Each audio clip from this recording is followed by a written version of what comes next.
We must live on.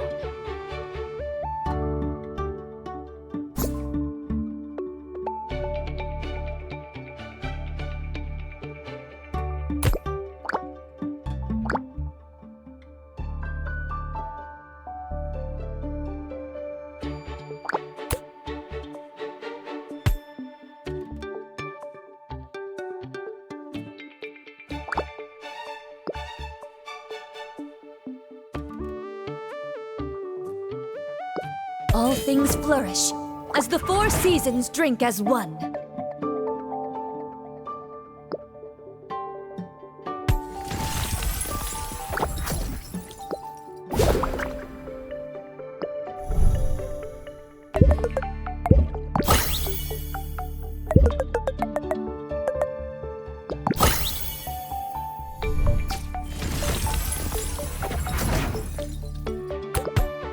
The material lift is honored to share. Do you hear it? The sound of plum blossoms falling.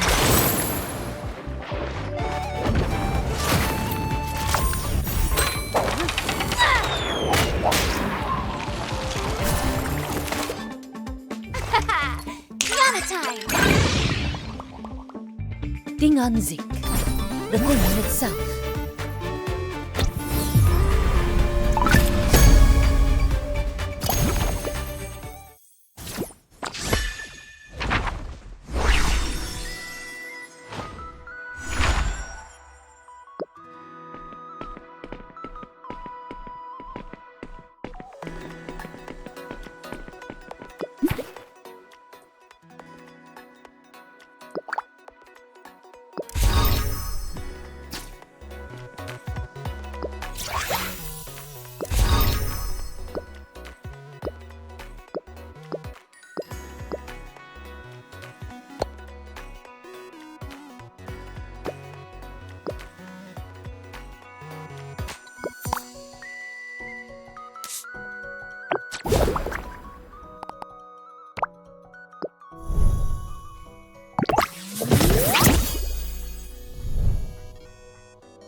We must live on.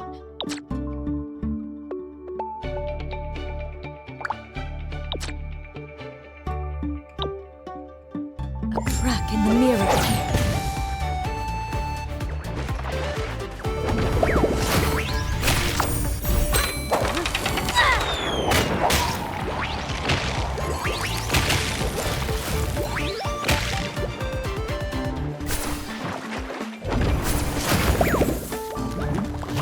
Ding on Zik, the thing in itself.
The sound of plum blossoms falling.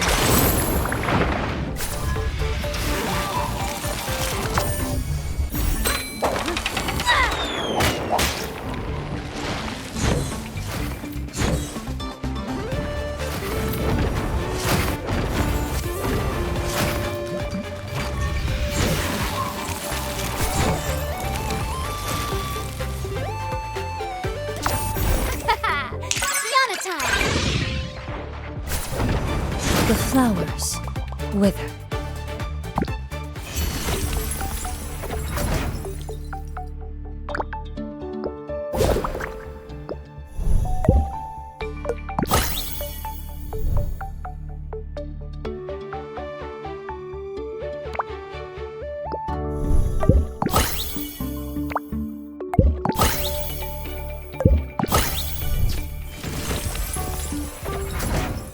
Can you yet endure?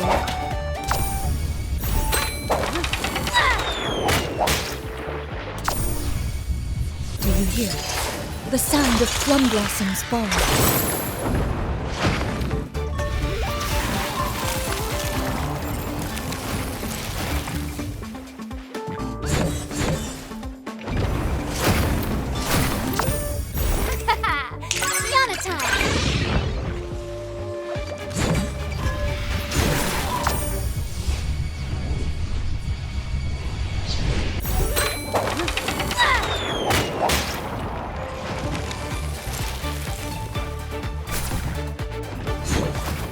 The flowers bloom.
Can you yet endure? Some things cannot be spoken. Do you hear it? The sound of plum blossoms falling.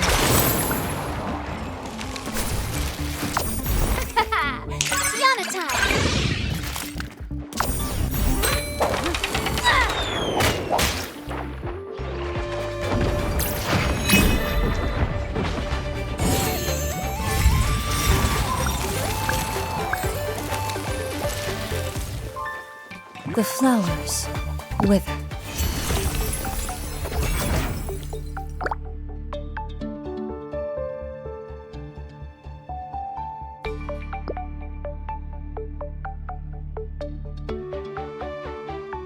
We must live on.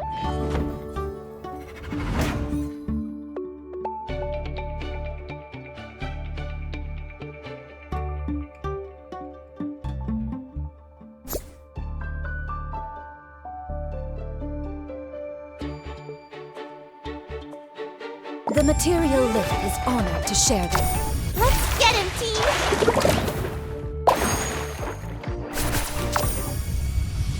Do you hear it? The sound of plum blossoms falling.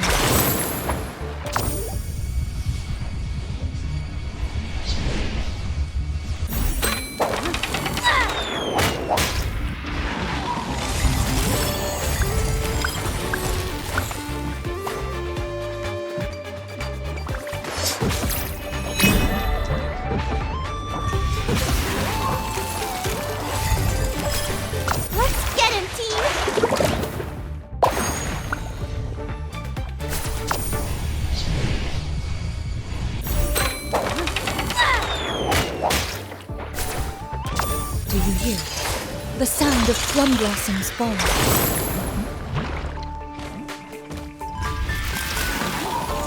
Inanzik, the thing in itself.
We must let a crack in the mirror.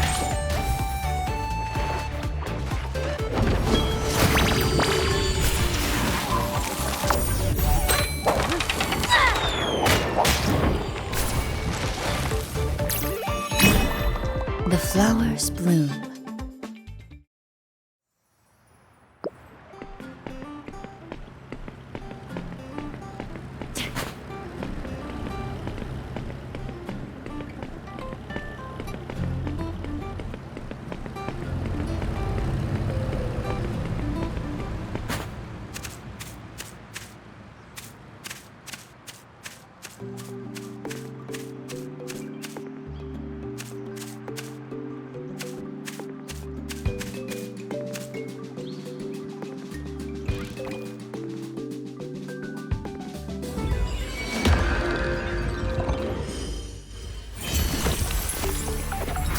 The material lift is honored to share with you. Yana time! Do you hear it? The sound of plum blossoms falling.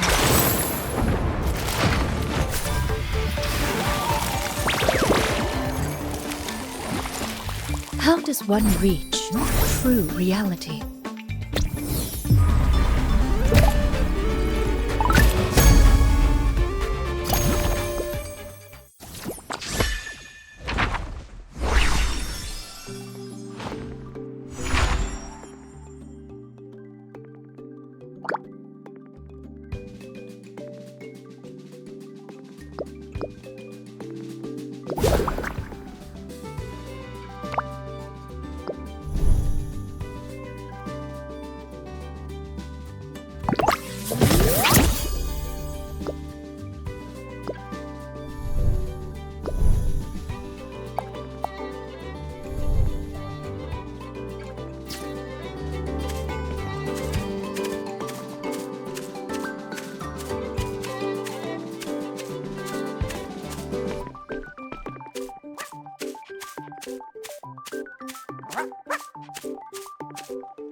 Can you yet endure?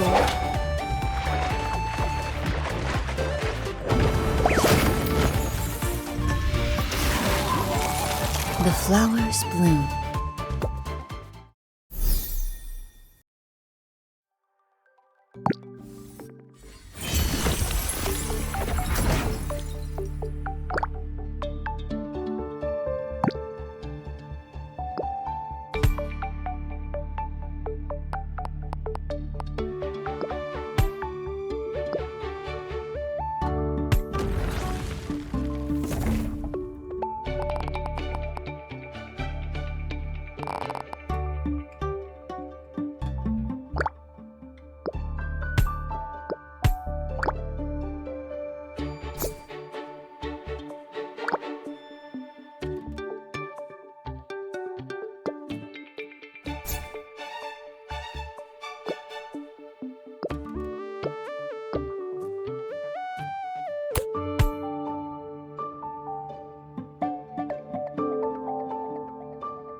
Can you yet endure? Yana time!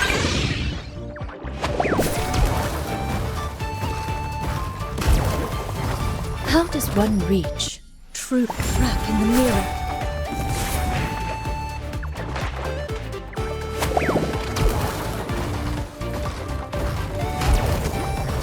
Ding unzip. The thing it crack in the mirror.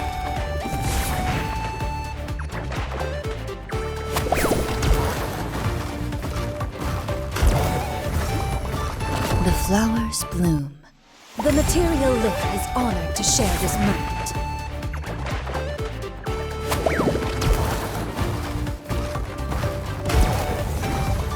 Ding unzip. The material lip is honored to share this moment.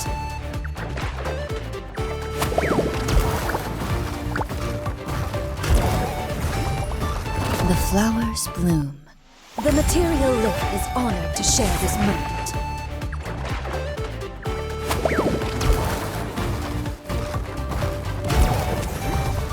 Ding unzip. The thing in itself.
Can you yet endure? Yana time!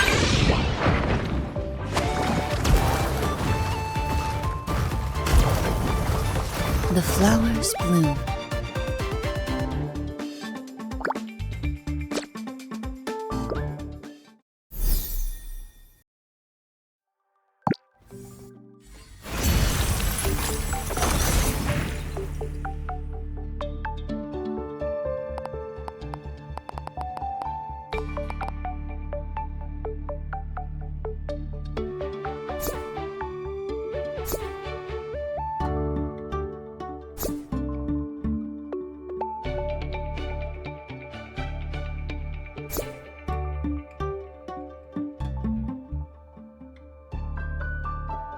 A crack in the mirror.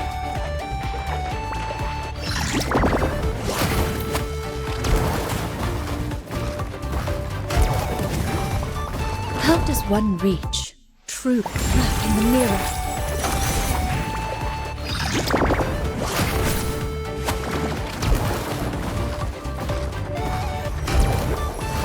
The flowers bloom. The material lift is honored to share this moment.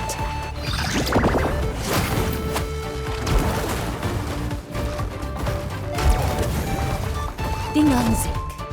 The thing in the material lift is honored to share this moment.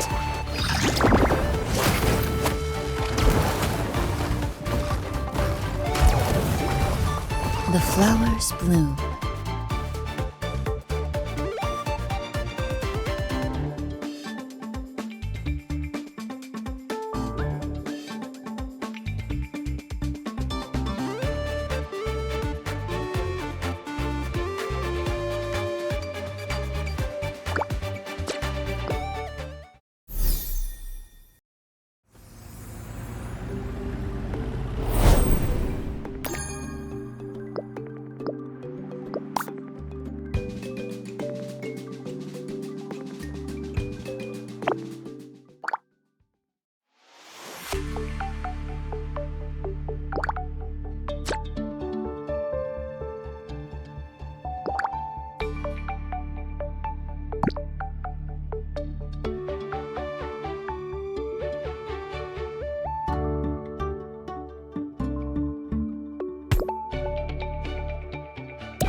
A move made cannot be unmade. All things flourish as the four seasons drink as one.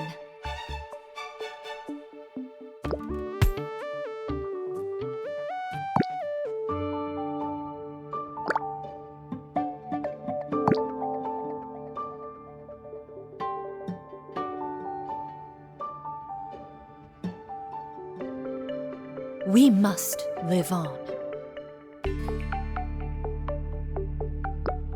All things flourish as the four seasons drink as one.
We must live on.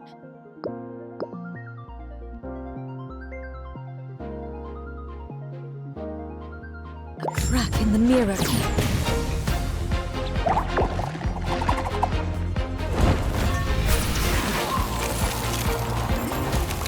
How does one reach true reality?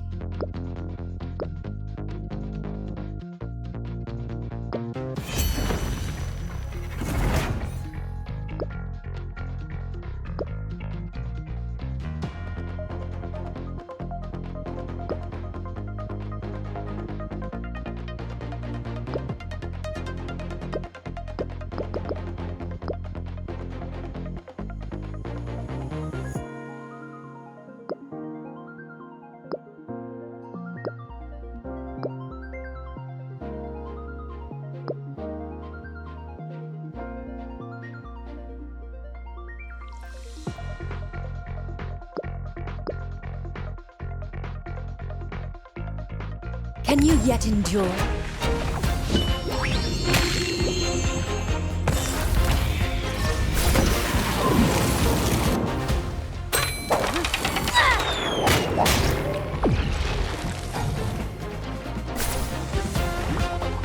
The flowers bloom.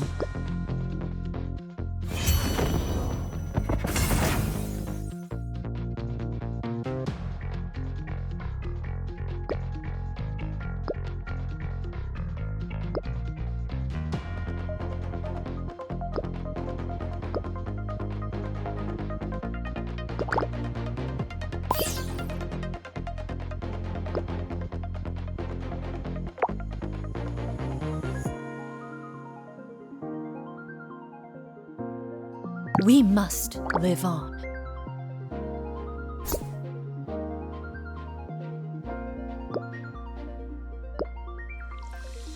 A crack in the mirror.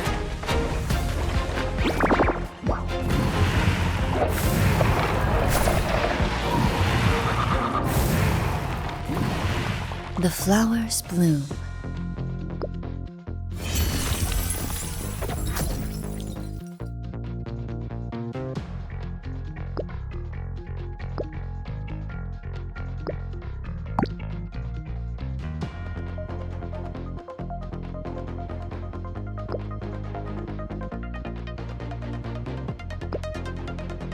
Can you yet endure?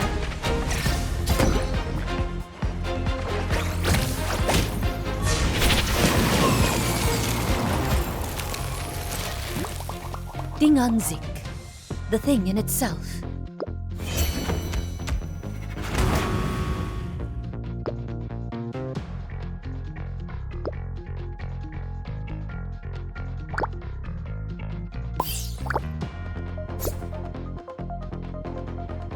Can you yet endure?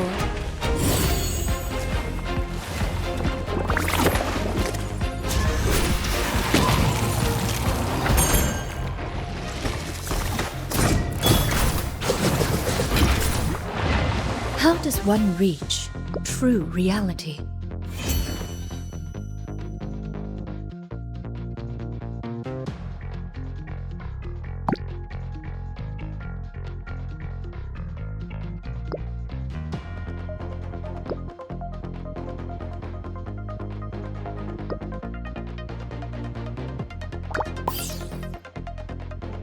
Can you yet endure?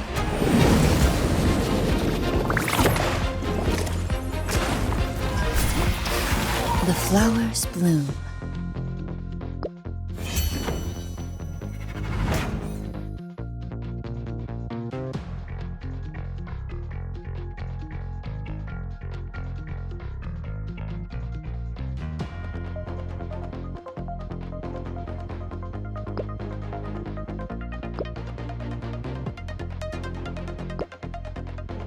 A crack in the mirror.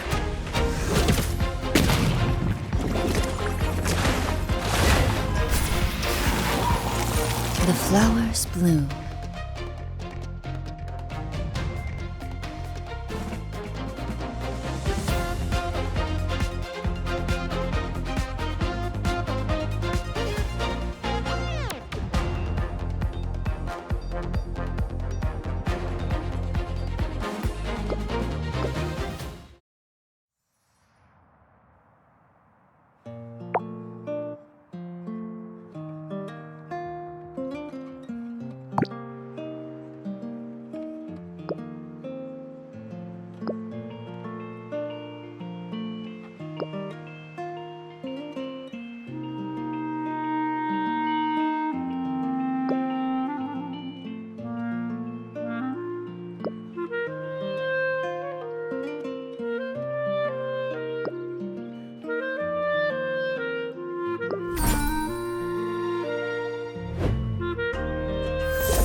this!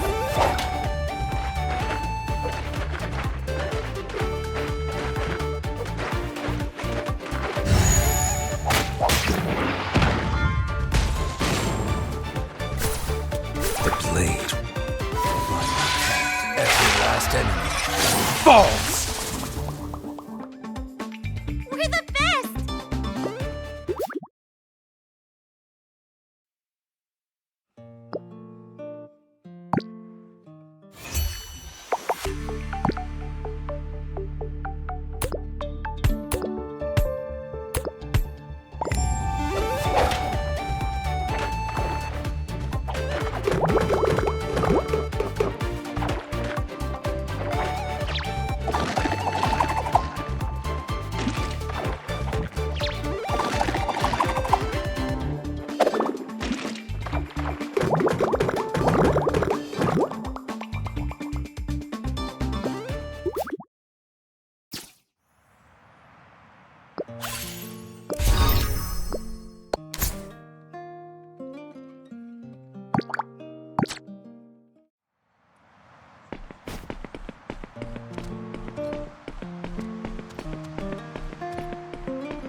All things flourish as the four seasons drink as one.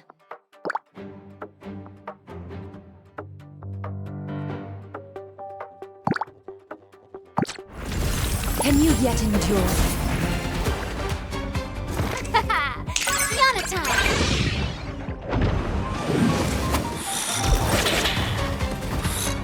Let's get him, team! Do you hear it? The sound of plum blossoms falling.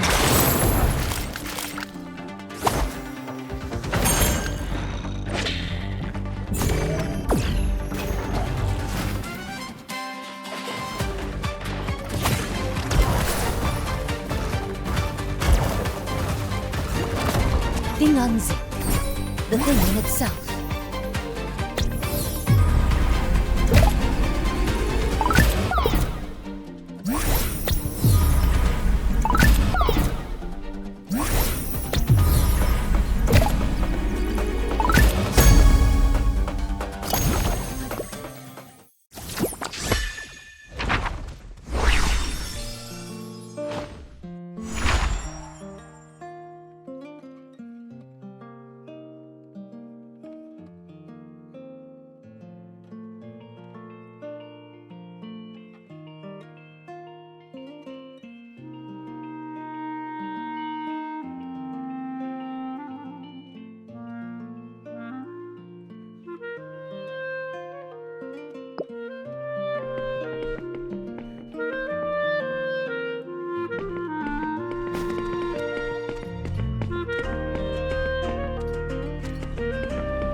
material lift is honored to share this moment. Yana time!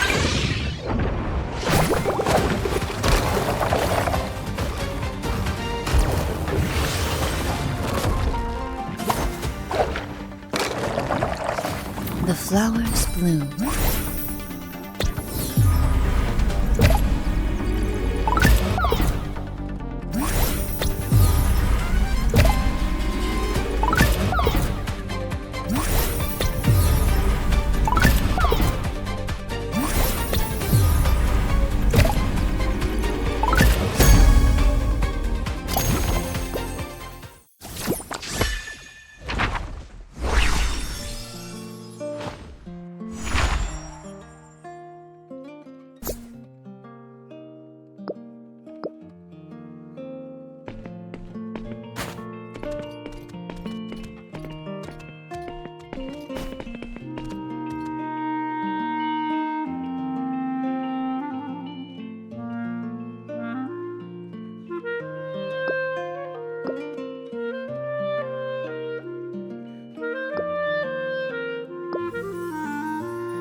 Can you yet endure?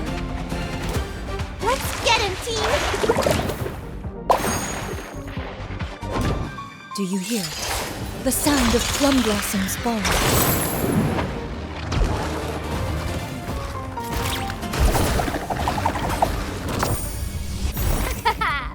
Yana time!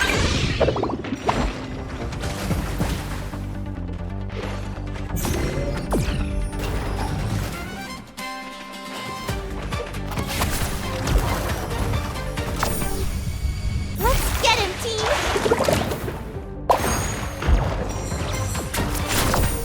Do you hear it? The sound of plum blossoms falling.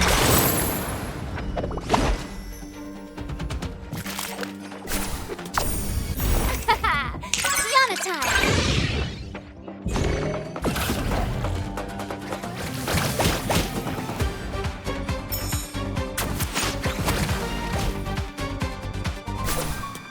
Let's get him, team! A long winter. Do you hear it? The sound of plum blossoms falling. Yana time!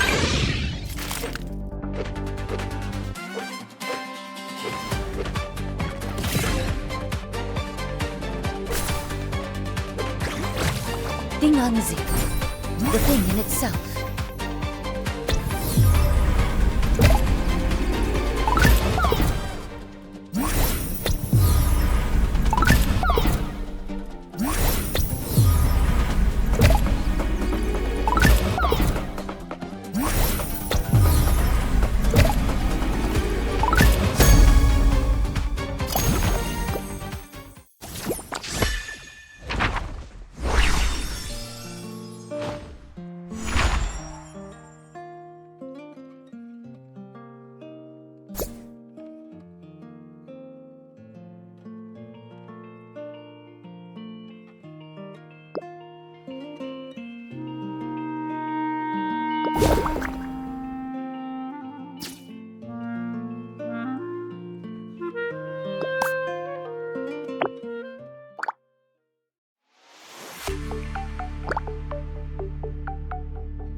We must live on.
Can't wait!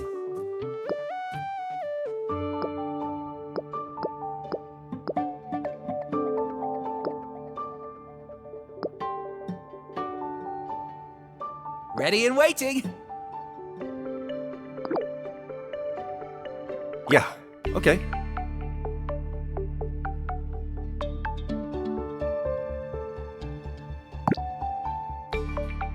Just going for a spin with Dragamore.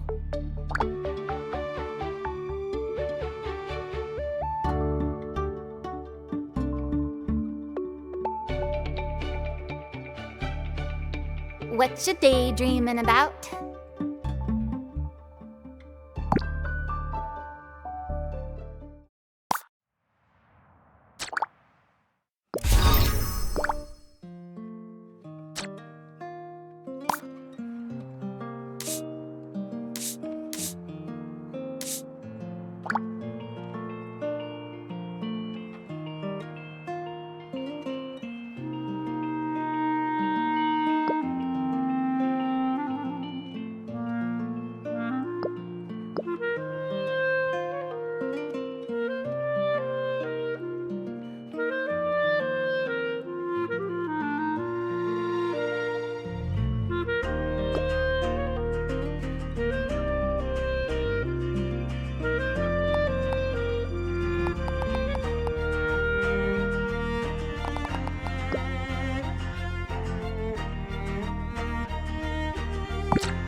Copy that.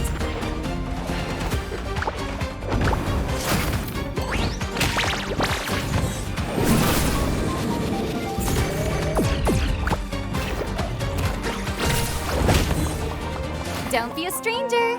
Be sure to call me next time.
I've got this one. Yana time!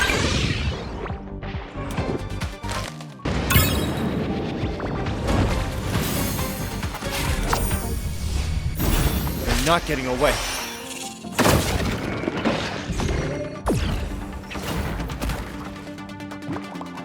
Don't be a stranger. Be sure to call me next time.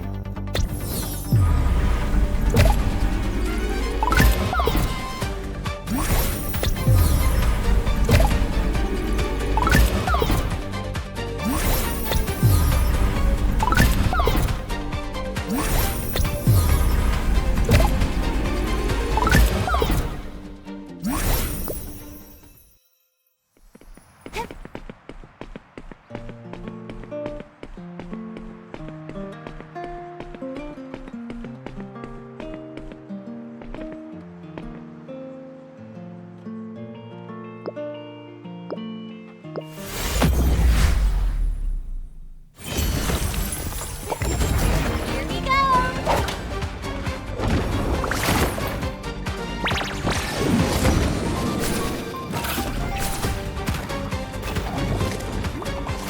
We won! How's it feel?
I've got this one.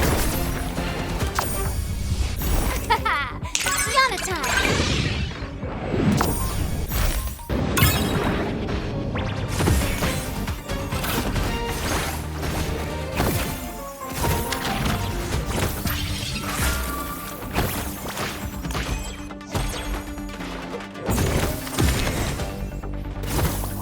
Whew.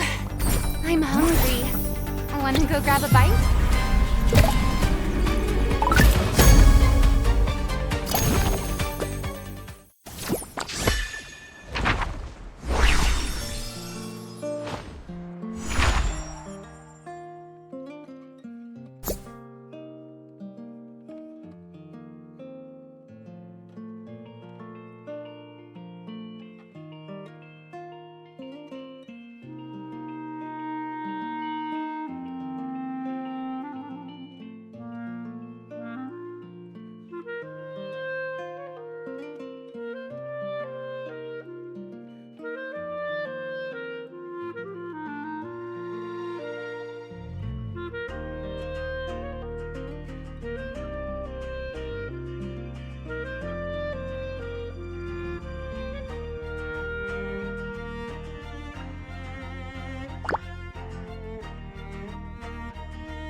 not getting away.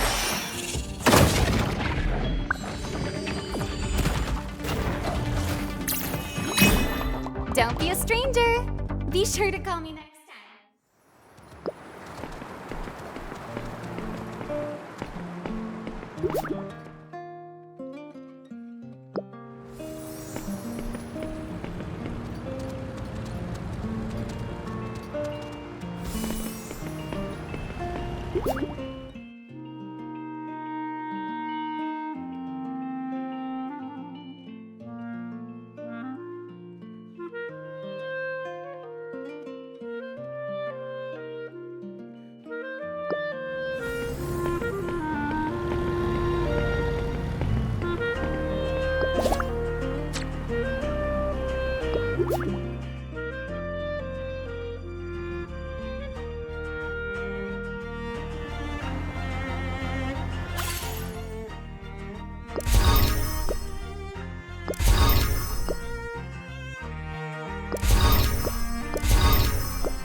Hello.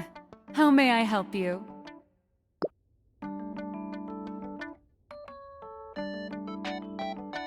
I am afraid that you have likely lost your way and come to the wrong place.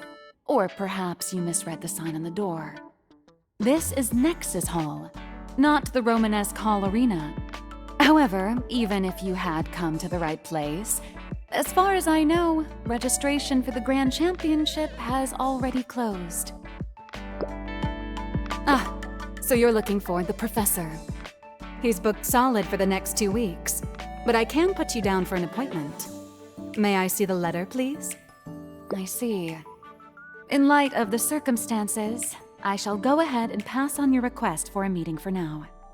Your name, please? Of course, ma'am.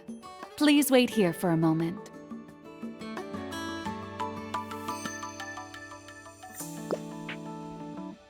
Greetings.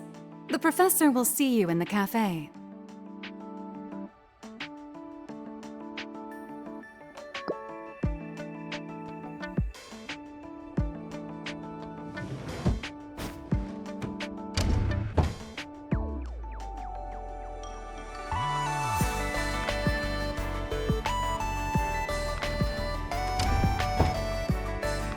In the corner, 2 members of the Nexus Association are tending to a listless puppanoo. One of them, a girl with orange hair, is holding a noodle bowl and turning it this way and that, seemingly examining it closely. The person beside her is wearing a cold expression, occasionally lowering her head to make a note. Hey, boss. You've got some serious dueling skills, right? Why don't you talk to the professor and just do it yourself? Seriously, we've been waiting for ever. I am not your direct superior, Lydia. Professor Hero and I have different names, different positions in the org chart, and the sums on our research grants are worlds apart. Please refrain from calling me boss. How's Papanoo doing? Let's see. The egg's looking real round and rich. Fur is smooth, no tangles. Yeah, seems to be recovering pretty well. Even if he looks kinda grumpy. Hey, if I can't call you boss, how does Val sound? According to the general rules of social etiquette prevailing in Lucille, you only need to address me as Valen, or by my work title during work hours. Come on! Given how we shop, drink milk tea, and watch TV together, I should have earned the teensy-weensy little privilege to call you by your nickname at work, right? Fine. Whatever you want. Boss? Upperclassman? Val, Valen! Oh, okay, Valen is fine, right? Come on, don't ignore me!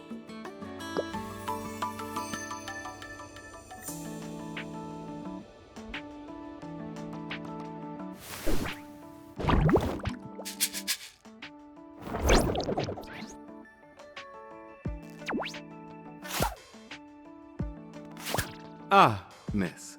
Welcome to Nexus Hall. A pleasure to meet you. I am called Herocrates, and I currently oversee a small portion of the work being done at the Scientific Research Department.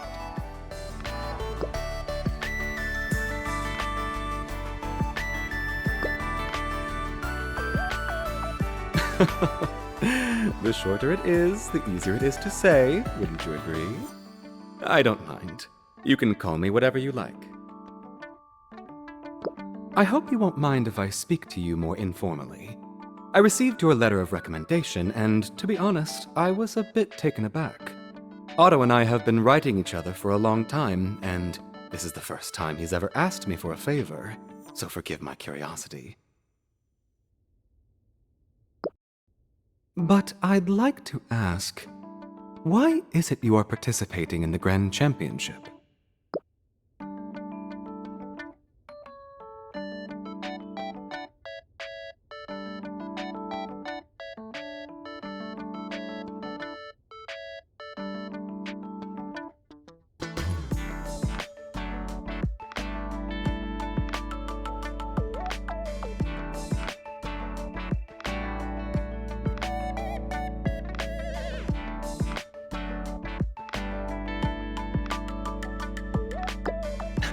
Right.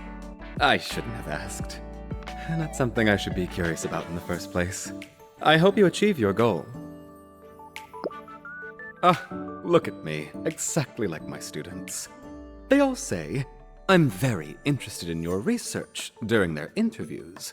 But the moment it's time to actually run an experiment, poof, all gone. Still, that's one reason they're so endearing. I'd very much like to help you and Otto, but when it comes to recommendations, they belong to the Nexus Association. It simply isn't something I can decide on my own. If I am to put a name forward, I must ensure they can withstand any scrutiny, at the very least. Put bluntly, you have to show the Nexus Association what you're capable of.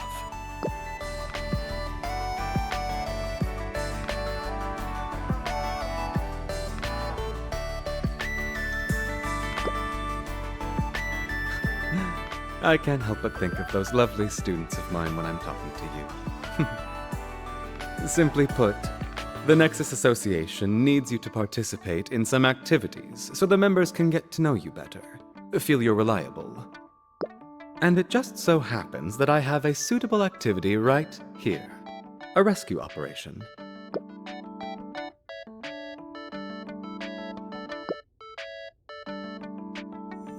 You needn't decide right this second. I haven't even explained the details yet, have I? As I am the one asking for your help, naturally it is I who bears the duty and responsibility to explain in full. Choice goes both ways, and you have your rights. 2 days ago, a portal to the illusion plane suddenly opened here in Ia. A large amount of aspect energy leaked from it, causing a significant impact on the town. The stable aspect energy of Ia is being disrupted by illusion as it collides with reality, forming fractures. Localized fractures have little effect on humans, but for anima, it's a different story. As you know, Nexus anima are life forms composed of aspect energy.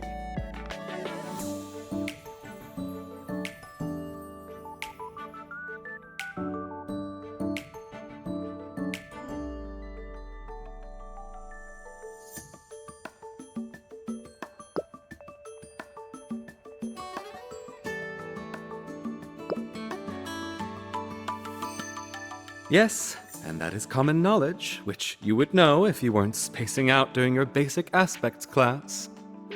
Wait, we're getting a bit sidetracked, aren't we? Oh, apologies. I keep mistaking you for one of my students. Anyway, anima within these fractures suffer corruption from illusion energy. they become manic, irritable, and extremely aggressive.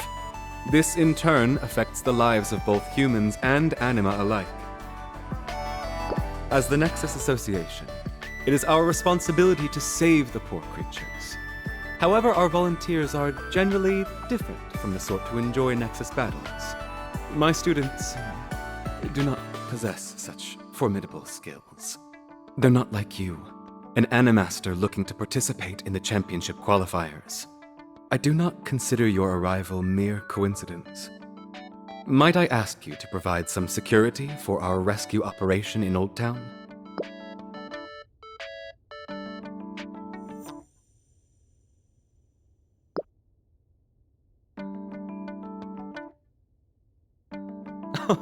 Of course not.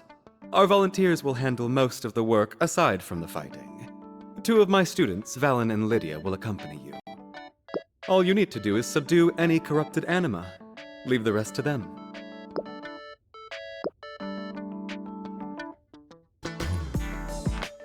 Otto said you're skilled, and I agree.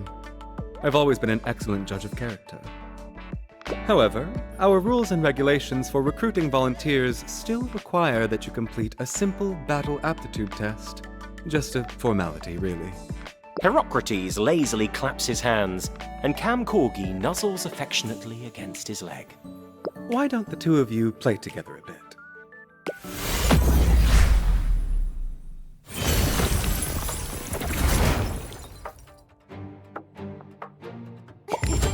Here we go!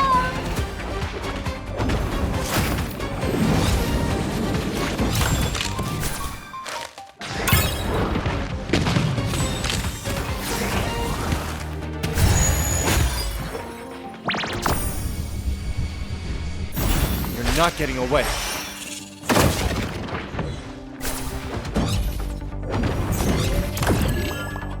Whew. I'm hungry. Wanna go grab a bite?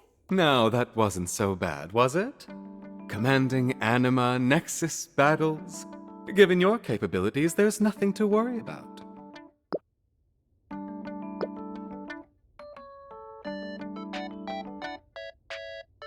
Oh, thank you very much for your help.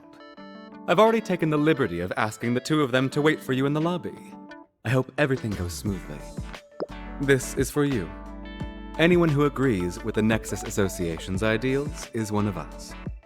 The Nexus Association cares for and protects everyone with whom it works. Take care.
Here! Over here! Following the source of the voice, you see a girl with hair like an orange sunset, standing on her tiptoes, waving at you. The girl beside her notices your gaze and gives you an indifferent nod. Hero said his students, Valin and Lydia, would be joining you for the relief work. He must have been talking about these two. Sup, boss? You must be the volunteer, right? She likes calling people that. Ignore her. For this operation, the three of us are equals.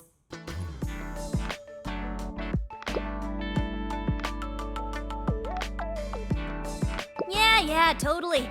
Who doesn't want to be the boss? Val here's the only one who doesn't like being called that.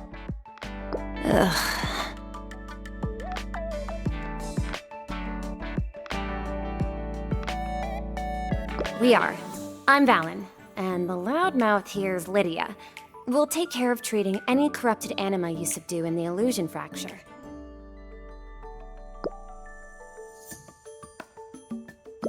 Boss Nanton told us. She even said the professor, personally picked an animaster to escort us. To be precise, what Ms. Nanton said was, the professor is currently negotiating with the party in question regarding providing support for the rescue effort. However, it appears the outcome is self-evident. Come on. That's totally to be expected. I've never seen anyone turn the prof down after talking with him. Anyway, anything else you're worried about? Oh, if not, we should head out as soon as possible. No time to lose.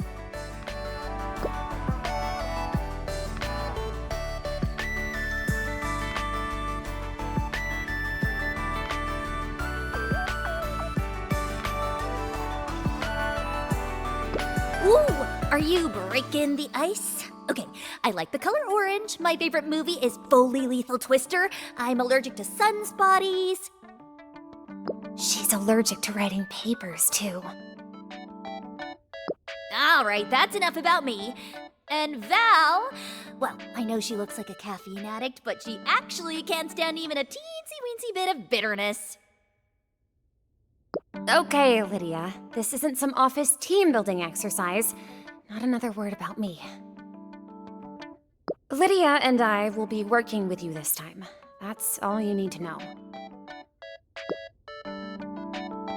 Our target is an illusion aspect fracture. 4 anima have been corrupted.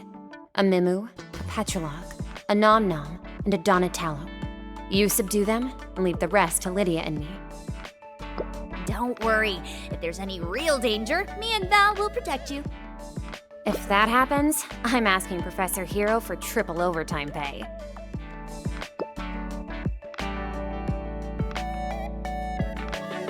The professor! Oh, he's the most amazing animology scholar in all IA. No, in all of Lucille. He knows, everything. I mean, he's actually the reason I joined the Nexus Association. I've learned a lot from him. Since he recommended you for this, I'll trust you too.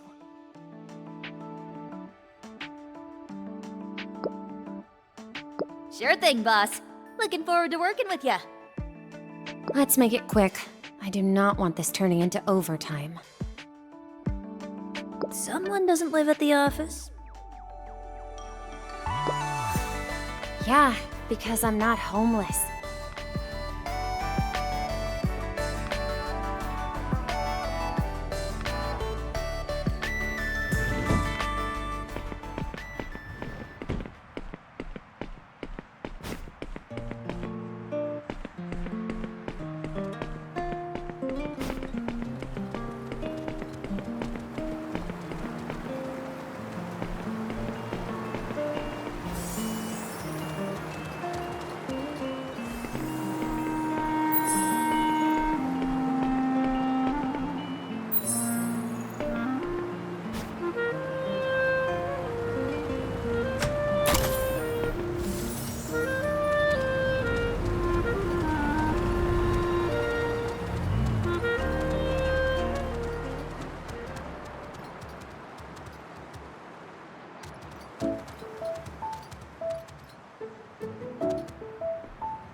Don't be a stranger. Be sure to call me next time.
Copy that. Yana time.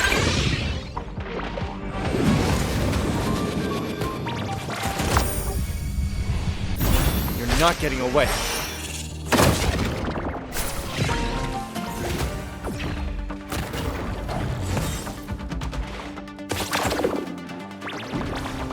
Don't be a stranger.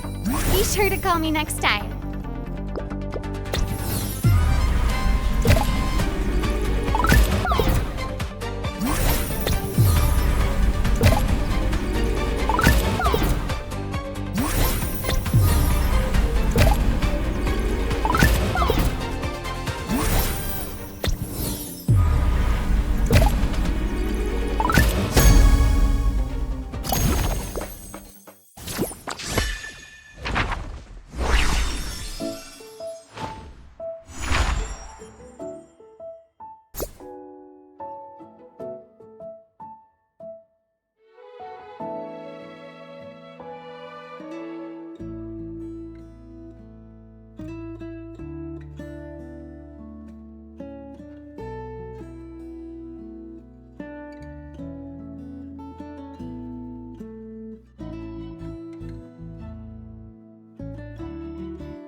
According to the report, this is the illusion aspect fracture.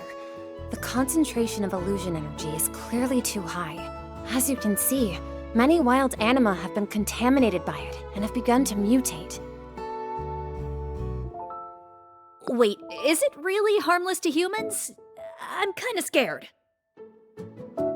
The current body of research indicates that short-term exposure to large amounts of aspect energy causes no adverse reactions in humans. Anima are only susceptible because they are life forms composed of aspect energy. Were you actually paying attention in class? I was totally listening, I swear. But you know how, boring classes at school are. Now, if Professor Hero was our teacher, I would totes pay super close attention. Yeah, but anyways, since it's harmless, let's roll. Hold it. Aspects being sundered might not be dangerous to us in itself, but the anima corrupted by the energy are. Without their sanity, they might attack us. Don't wander off alone, and watch your back. Okay, relax. It's fine. Look at who I've got with me.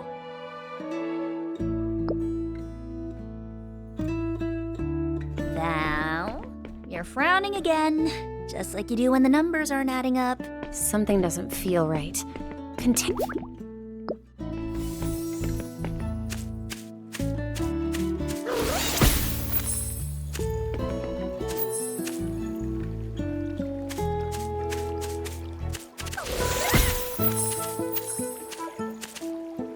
An aspect-contaminated Mimu is rampaging through the middle of the pavilion, spraying milk everywhere. The moment it spots you, it charges with a furious bellow. Watch out!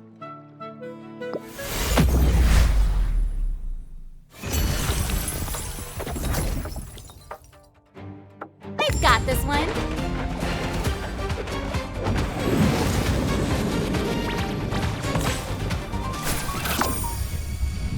I'm getting more!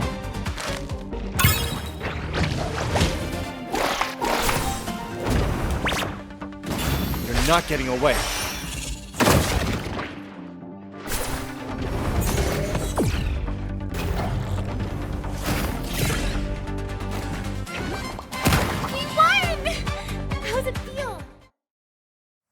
This Mimu seems to have regained its senses for the time being, though it still lets out a restless roar every now and then. At least it's no longer trying to drown the three of you in milk. Whoa! You really are good at battling, boss. Would the professor have picked someone who wasn't? Good work. Leave the rest to us. The weakened anima has been taken to the nearest association site. We can leave the excess illusion aspect here to the committee in the constabulary. Our work is done here. Time to clock out, right? Whoa, that was fast. I wish I could say that, but you noticed it too, didn't you? Yeah, the number of anima doesn't match. The report mentioned 4 contaminated anima. A Mimu, a Petrolog, a Nom Nom, and a Donatello. But we've searched the entire aspect fracture. No anima here but this Mimu. Anima wouldn't just stick around here forever though, right? Maybe they've wandered off somewhere? I think so. I mean, I've seen some in a couple of different places. These are different. According to the report, they have high levels of aspect corruption. If they were fish, this area would be their pond. They wouldn't leave of their own volition. I'm inclined to agree with that explanation, but who? I haven't heard about any other rescue teams. Or, at least, none from the Nexus Association. The committee? The constabulary? Worst case scenario, it's those syndicate goons. Anyone from the syndicate definitely wouldn't be here to do any rescuing. Let's look for clues nearby.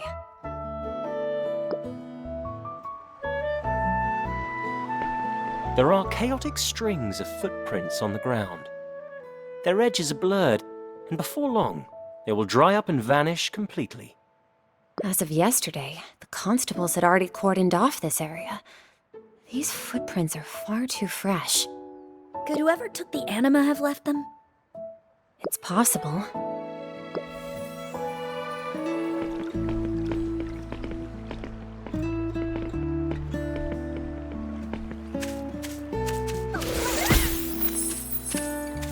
Milk is splattered across the surrounding grass. Only a handful of causes exist for a tragedy such as this. Either a carton of milk was murdered here, or someone mistook milk for corn kernels when attempting to pop popcorn. Or perhaps a Mimu is lurking nearby. It's a Mimu's trail. Is it the same one we rescued? There probably aren't any others. Whoever it was, they were careful not to leave anything useful behind. All we have to go on is... I agree. It's the most direct evidence that someone else got here first. Oh, I've got it! The garden was sealed off ages ago, right? And there's like a huge warning sign at the entrance. But those wet footprints aren't even dry yet. Which means whoever left them must have snuck in here after it was sealed off.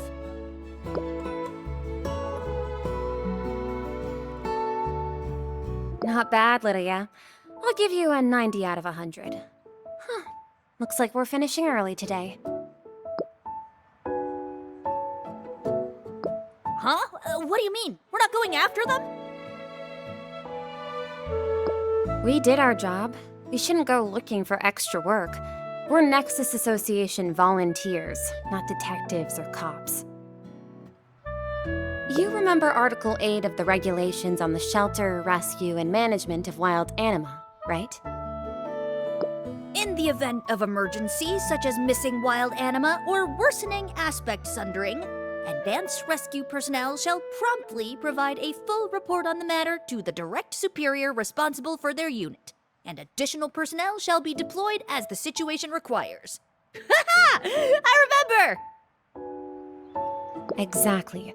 That means our top priority right now should be reporting their disappearance to the professor. But who knows how long that could take? What if those anima are in danger, huh? We have to find out where they went at least, right, Val? Right? Calm down, Lydia. Use your head. First of all, are either of us competent animasters? If even one of us had the skill, the professor wouldn't have sent her with us on this operation.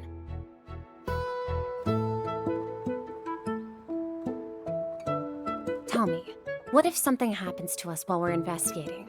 And let's take another step back. Even if we did manage to find the culprit, is there anything we could actually do?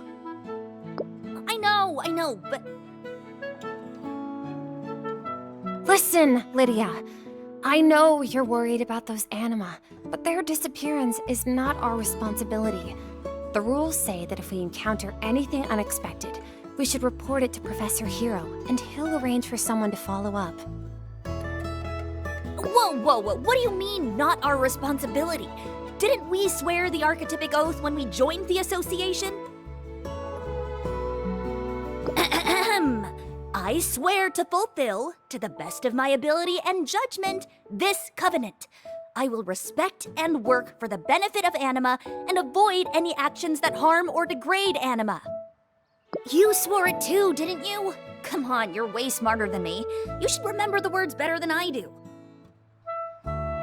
I remember. So, to the best of my ability, my judgment is that I need to ensure you return safely.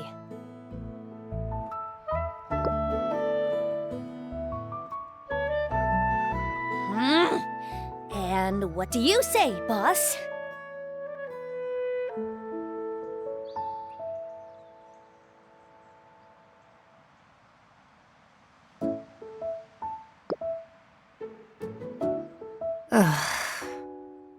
I understand. You have a point. The oath is binding, and this is part of our job too. I made the vow, and so I shall abide by it. I'd rather not be cursed by the Nexus. Really? Oh, Val, you're the best. I never doubted you for a second. When it comes to tracking, I just happen to have an anima perfect for the job.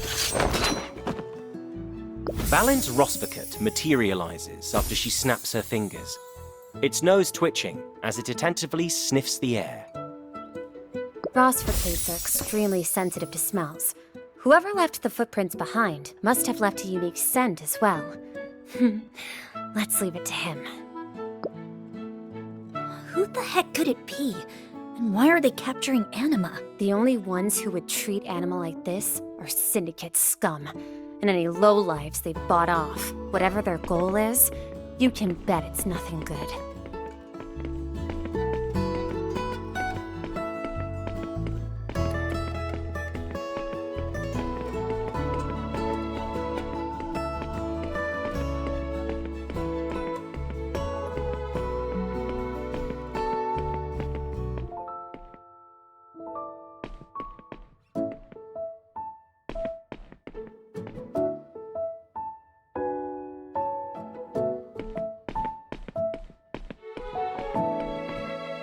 The Rosvicut stops by the manhole cover. It seems the scent's trail ends here. Whoever stole the anima is hiding in the sewers. It would appear that there's no time to waste in dealing with the waste. Oh, you're kidding. The sewers? Well, good thing I'm wearing my Nexus Association uniform today. Ugh, that smell. Hey, do you think I can file for workers' comp? Hey, less daydreaming, more climbing.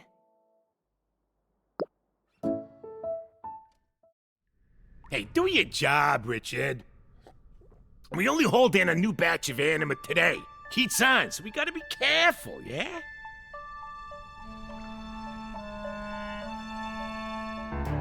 Like I need you to tell me you're the one who needs to stop drinking. What if the boss drops in, huh? I've been on my feet the whole day. What's wrong with drinking a little milk, huh? Besides, the boss is busy talking to a client. Buyers who come here don't stay long, so she's gotta close the deal fast, huh? Hauled a new batch of anima in today? That's gotta be them! Lydia, keep your voice down. Oh, right. Shh. Yeah. Sorry. So, Val, boss, what next? Go back and report it to the Nexus Association? The committee? The constabulary? Of course. What? Were you planning on charging in there and arresting everyone?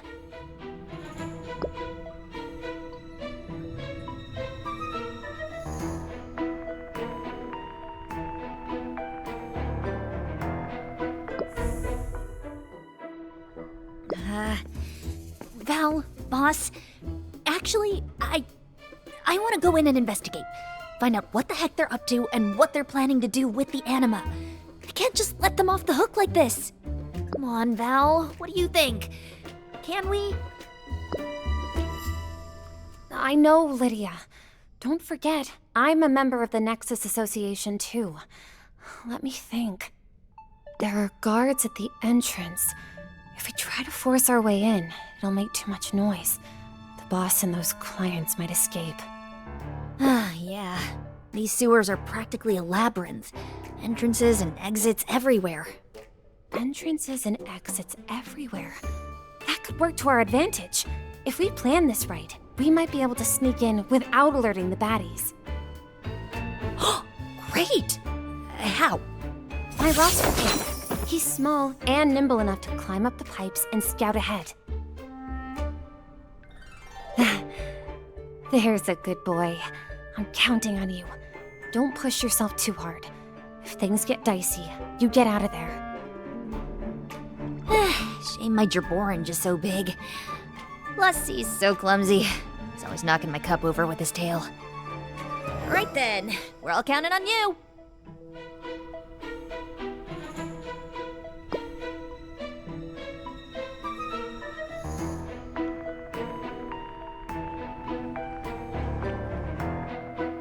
From Ambas are patrolling the area.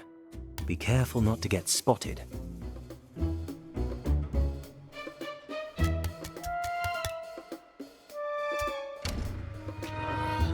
Hey, getting thirsty watching you drink over here. Let me have a sip. What are you, stuttering now? Forget how to speak, did we? Words are cheap. Drinking milk at work? Oh, Bill! Oh, Bill, I'm so disappointed in you. Am I the only one taking this job serious? You crazy little... Fine, here, take it. Have a taste and give it back before Clementine gets here. If she sees it... Before who gets here? Boss! This is... not... Put that thing down and listen up. I have a question for you two. How many anima did you recover from the aspect fracture today? Three of them. A Petrolog, a Nom Nom, and a Donatello. What's the matter, boss? What do you think? One's missing. Where's the Mimu? Yep, this is bad. You're up. No, you go. Out with it. Or the both of you can go scrub the warehouse top to bottom. Sorry, boss. I'll talk. It's all Bill's fault. He wanted to stop for milk on the way, put us behind schedule, so we only managed to catch 3. No. Don't listen to him, boss. It's all because he insisted on hitting on the cashier at Berry Knox. Would have been in and out in a jiffy otherwise. Idiots! I don't have time to lecture you right now. End of day today, you two drag your scrawny butts over to see me. Yes, ma'am. Petrolog, Donatello. These must be the kidnapped anima. It seems likely that the woman named Clementine is in charge here.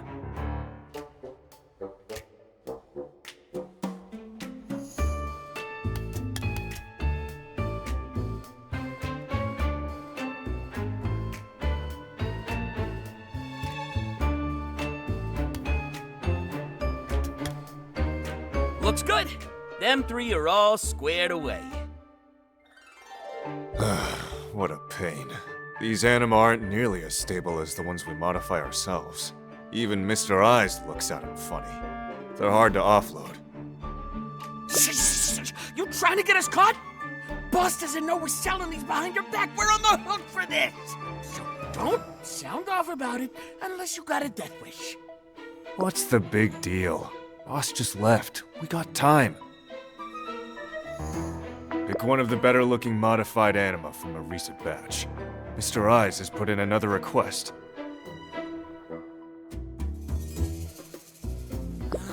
Fine. But this is the last frickin' job I do with you. Oh, are you scared? What a coward. Look at you. Pathetic. Even if the boss didn't scare me, the syndicate does.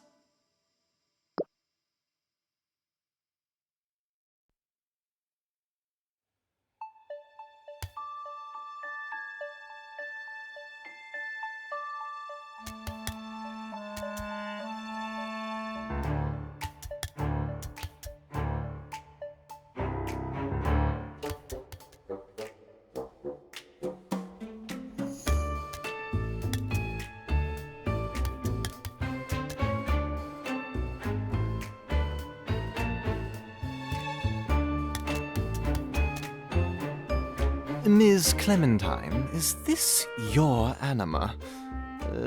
Not very promising goods, I must say. And what does it have? A medicine bottle attached? Surely you don't expect me to pay good money for a sickly anima? My apologies, sir. If you are looking for modified anima that are both docile in nature and pleasing to your eye, please proceed to the product exhibition area over there. Well, the anima you see here are experimental subjects, so naturally, their physical appearance is not our concern. Experiments? Oh, you do that? If the Nexus Association finds out, you guys are toast. Powerful as the Nexus Association is, they are not the highest power in the plane of reality. Nor do my superiors fear them. And to tell you the truth, This Phalaenoxy has already been reserved by a VIP. Oh? Who is it? Do I know them? An animology scholar all the way from the royal capital, Donia. He wishes to purchase a modified anima for experimental use. I'm afraid I cannot reveal any more information. To be honest, I don't have a clue who he is either. He's a first-time buyer. A scholar? Now that is interesting. As long as he doesn't object, I would be happy to make an introduction. Come, this way, please. Let's not allow this loathsome beast to offend your eyes any longer. An animology scholar from the royal capital of Donia. That background sounds familiar.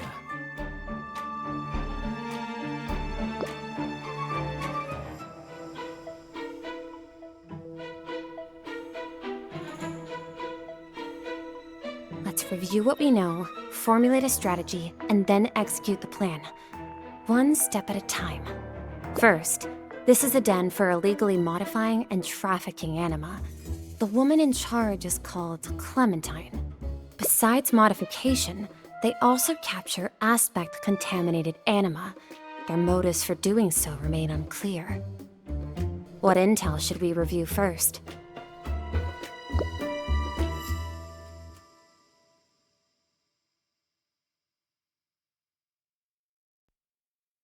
They were the ones who kidnapped the anima from the aspect fracture.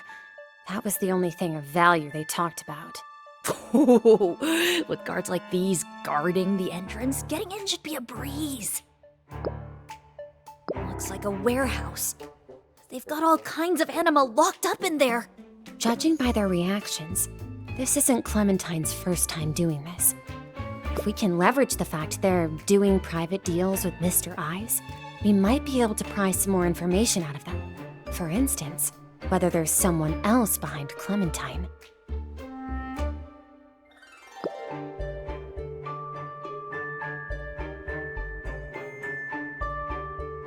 Ugh, what a nasty piece of work. I can't believe I live in the same town as someone like that. Can't be helped, Lydia. They mentioned a mystery buyer. Now that is rather interesting. So, what should we do? Any ideas? Val? Boss?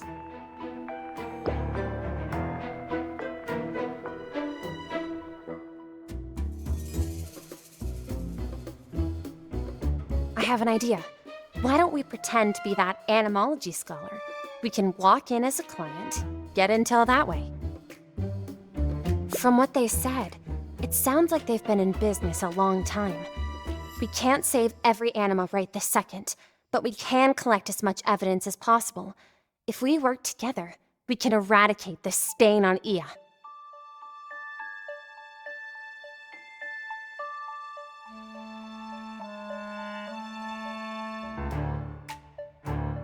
I really don't want to have to worry about running into them every time we rescue an anima. Still, we need someone to impersonate this anima scholar. Clementine said it's a he, so Lydia and I can't do it. And you don't look the part either. Impersonating the scholar. That should be no problem at all for you. Thanks to Change's curse, you can easily pass for the real thing.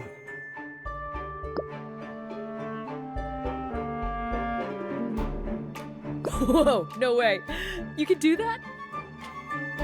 Really? Who do you plan to disguise yourself as? A male scholar. It appears the only people you've seen who fit the bill are... Professor Hero? No. Hey, Val, say something already. Come on, why aren't you calling this out? You can't let the professor get dragged into something like this. No. That's right. The professor is the most suitable candidate. What? Male, from the royal capital of Donia, and a scholar researching Nexus Anima. Professor Herocrates meets every single criterion, even if Clementine recognizes the professor's face. everything still adds up. Well, if it's for the anima's sake, fine. So, your identity is Herocrates from the Nexus Association, secretly here to select a test anima for your research. And I am your assistant. And me? What about me? Who am I playing? Assistant number 2? No, Lydia. You have a much more important job to do. You need to contact the Nexus Association and the Constabulary to send backup while we sneak in. What? No! I refuse! I'm not running away and leaving you two behind. Well, what if something awful happens to you? Oh, dang it, Lydia, don't jinx it. Quick, knock on wood. I'll be fine. See? The one you've been calling boss this whole time will be with me, right? Lydia. The two of us, no, not just us, all the anima trapped here are counting on you. Got it? Okay. Don't worry, Val. I'll get it done. And that's a promise. Wow, completely identical. You sure this is a disguise and not aspect magic? Wait, you're not a mage, are you?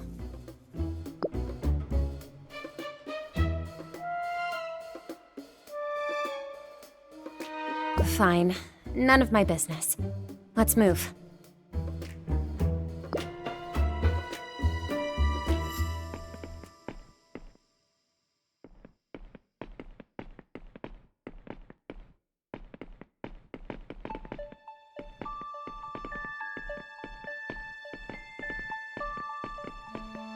Hey, stop right there. That's far enough. Sewage pipe maintenance in progress. Can't go inside.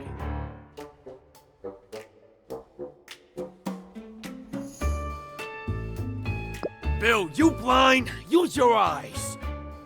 They're Nexus Association people, yeah? The Nexus Association? What they doing down here in the sewers?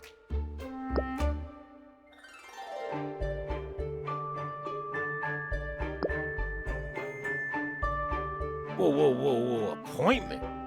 What, does the Nexus Association help with dredging sewer pipes now? Oh, for crying out loud, you imbecile. Appointment? Don't know what you're talking about. We've reserved a felinoxy from Ms. Clementine. If you have a client list, you can check the details for yourself. We are disguised like this because my superior wishes to remain anonymous. I'm sure you can understand. A felinoxy? Yeah, I do recall that. So it's Mr. Scholar. Welcome. Ah, one of our valued customers. Sorry, my fault for being too much of a stickler for the rules. Just not flexible enough. Yeah, no way should I be stopping one of Clementine's guests. Ignore him. Please, come in. Go through here and head inside to find the showroom. Oh, also, please note that any form of recording, including photography, is strictly prohibited here. Since you're a client, I presume you already know the rules. A woman steps out from behind the door. Dressed professionally, and with short, neatly cropped hair, her movements are nimble and vigorous.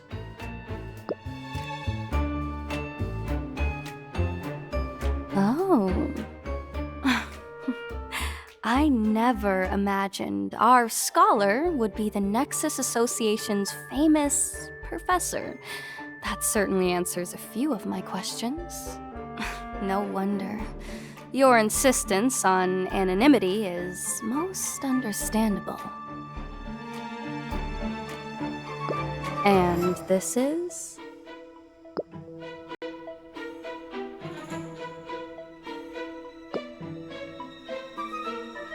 But of course. Very well, Professor. And your assistant. I have always valued my clients, especially you. I hope we can establish an amicable long-term partnership. To be honest, I've always believed that our business is also quite beneficial to the Nexus Association.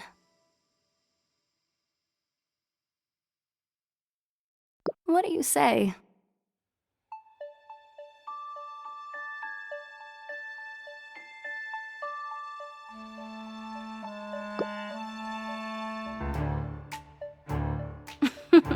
An old hand. Words won't get us anywhere. Why don't I let our goods do the talking?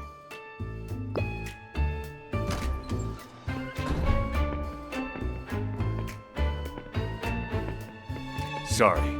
Even if you're our customers, this area's not open to the public. Just a bunch of junk inside anyway. Nothing you'd want to see. Please return to the exhibition hall.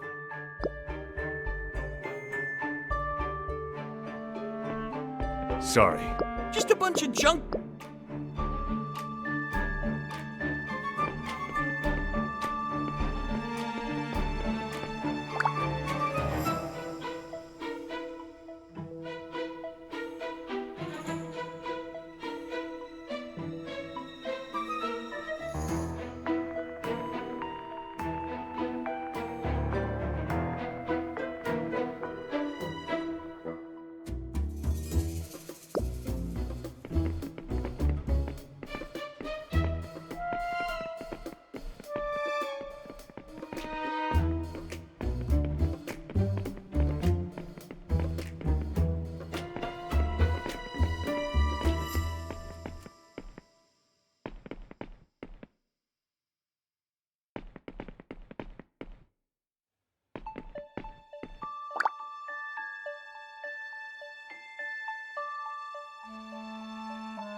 Just look at it. Beautiful, elegant, and full of strength. A marshal bird is locked in a cage. It appears to be exceptionally dissatisfied with its predicament, scratching and pecking at the walls of the cage with its claws and beak relentlessly. There are two other anima beside the marshal bird, a Ferrari and a squirrel.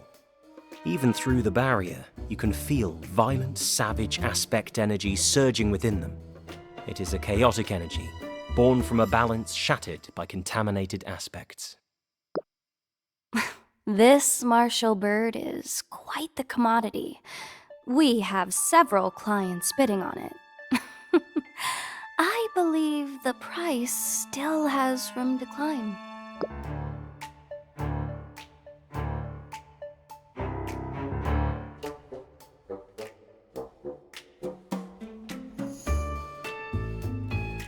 We've infused it with a strength aspect to increase the intensity of its energy.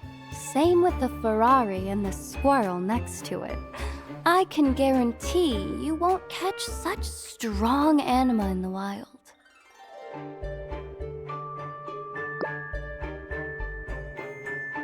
The championship qualifiers, obviously. There are always some contestants who prefer shortcuts. For those who lack confidence in their own abilities, parting with a paltry sum to buy an anima with exceptional specs is quite the bargain.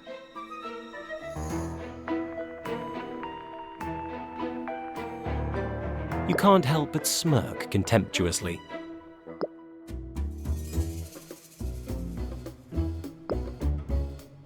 Oh, never mind that. How could a creature like that even be unhappy? It's probably just hungry. Beside you, Valen is unable to conceal her disgust. Perhaps my words alone are far from sufficient to convey the wonders of modifying anima. Why not see for yourself, Professor?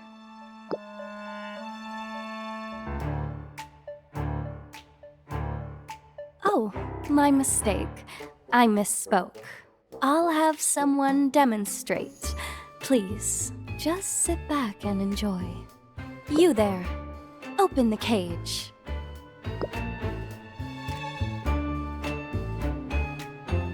Anthony, bring out your anima. Let the professor here witness the majesty of our martial bird. You notice that this martial bird is indeed stronger than an ordinary anima. Clementine smiles at you, clearly satisfied with the martial bird's performance. The hired hand is herding the martial bird back towards its glass cage, when suddenly it swiftly evades the handler and aims its talons straight at you. You useless brute! How could you screw up at a time like this?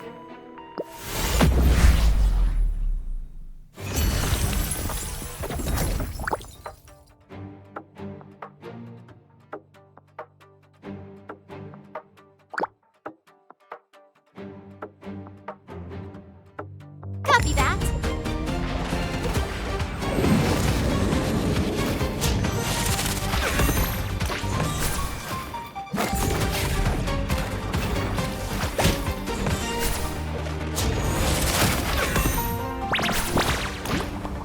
Whew.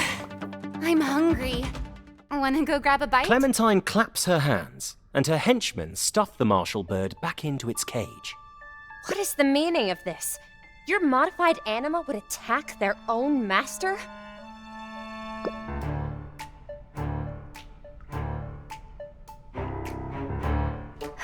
I will make no excuses. It was our mistake. This martial bird was modified for combat. Perhaps there was an error in its dosage. As for the Felinox you wanted, I can guarantee it does not have any such issues.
This is the specimen you reserved. Come on, say hello to the professor. Inside the cage, the Phalaenopsis lies curled up, completely listless. It does not react at all to Clementine's actions. As requested, we injected its opposite, the light aspect, into it. We usually don't perform this kind of modification, as the conflict between opposing aspects is most intense. If you're going to experiment on it, I recommend using it up as soon as possible. As you can see, this Phalaenopsis is so weak that it can barely even walk. Keeping it alive in this state is already incredibly taxing. I'm afraid it won't live much longer. That is something I must stress. As I said before, I hope this can become a productive, long-term partnership. I don't want you knocking on my door when this little beastie poofs into dust in your lab. Of course, if you are dissatisfied with this situation and wish to call off the deal, I completely understand. However, I will not mince words. We are the only ones who can inject an opposite aspect. No one else has managed it. Take your time to consider, Professor. Allow me to take my leave for now.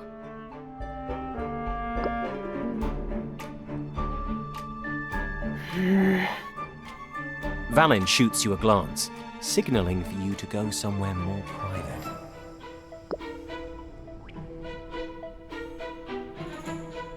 Damn it. I know. Good thing Lydia isn't here. I really want to get out of here, Professor.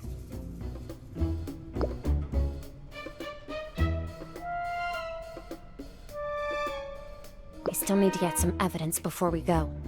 Take some photos of the anima being mistreated, at least.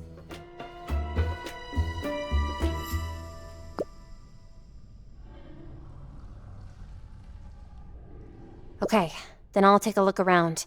Maybe I can find some evidence. There's also those two at the warehouse. Seems like they might know a secret or two.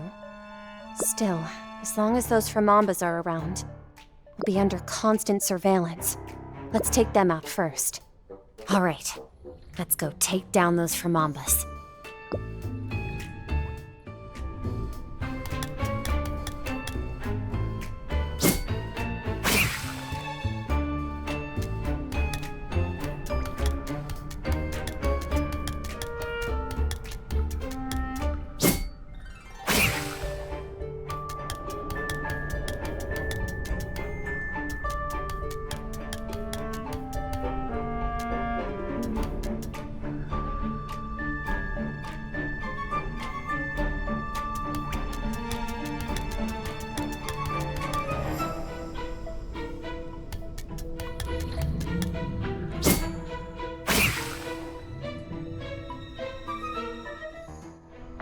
It's over.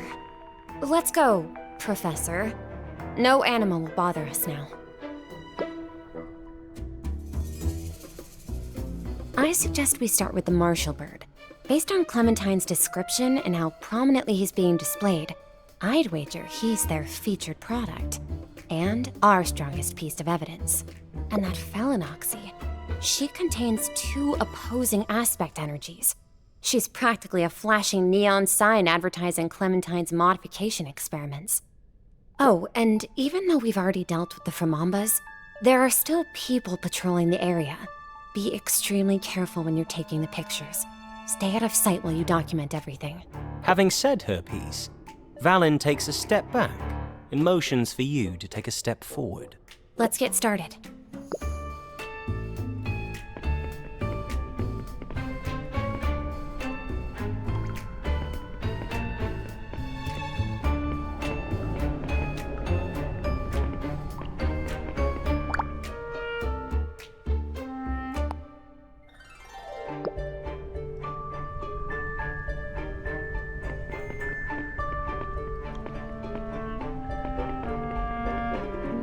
a woman is coldly appraising the caged marshal bird. As you and Valin approach, she turns her head to scrutinize you. You look familiar. Nexus Association. Are you also looking to buy this marshal bird? I'm Sir Runner-Up, and I'd like you to do me a favor. Could you let me have this marshal bird? Money is no object.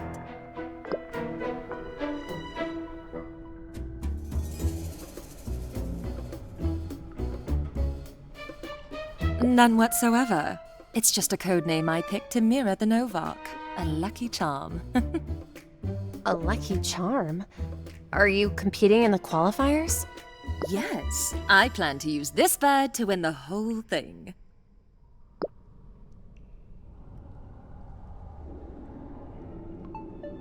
Important? No marshal bird could ever compare to this. It used to be my anima. I'd be willing to give everything I have to buy it back. Because I sold it. It was the first anima I ever bonded. It had been by my side since I was a toddler, long before I ever learned how to battle. Later, I entered various competitions with it, but I always lost. It was so painful and depressing to lose time and again, so I sold it. Do you regret it? Of course. It was a huge mistake. How could I have just sold it off without a second thought? Who could have known a beast like that would be so strong after being modified? Wouldn't the qualifiers basically be in the bag if I could just get it back?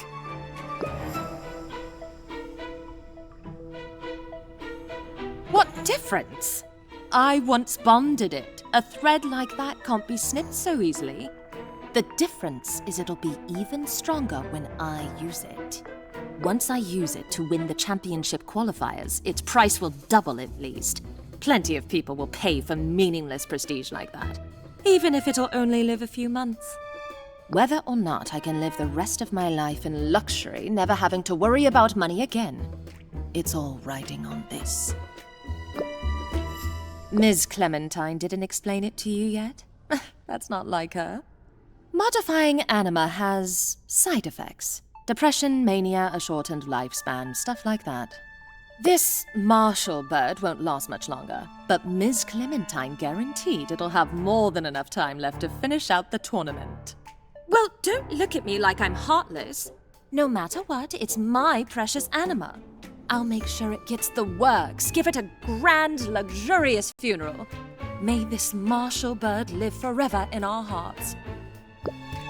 Gone is her prior composure.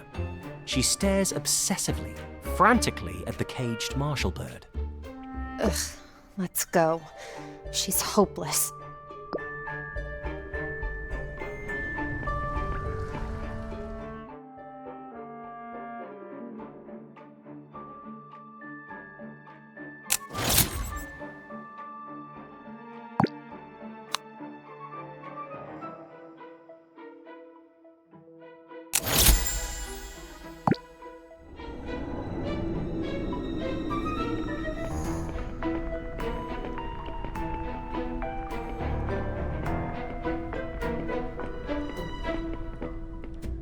A woman is leaning against the wall in the corner.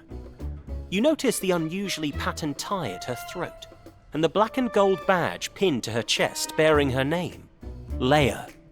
A syndicate stooge. They and the Nexus Association have always had conflicting philosophies. Nobody likes them. Whoa. Am I seeing things? Nexus Association people? Here, of all places. Just my luck.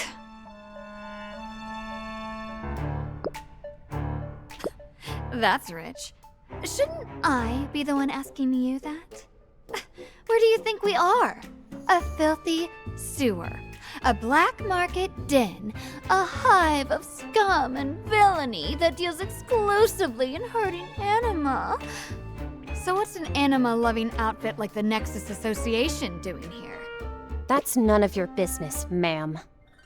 Then what I'm doing here is none of your business either, girl. Actually, wait. I've changed my mind. suppose it won't hurt to tell you. I'm here to stock up. We're always short. You know how it is. The true Nexus Syndicate runs through Anima pretty fast. Miss Clementine is a regular supplier of ours. Can you imagine how much defective products produced by failed attempts at modification suffer? Quite a lot. So we take them off her hands and put them to good use. And out of their misery while we're at it. Based on what she said, anima modification doesn't boast a 100% success rate, and failure means the anima in question are condemned to agony. All the defective products are stored in the warehouse. She observes you calmly, clearly eager to see how you'll react. Oh. That's it. Boring. And here I thought I'd get to see some hilariously angry faces. Forget it. No point talking with you Nexus Association types. Get lost and stop wasting my time.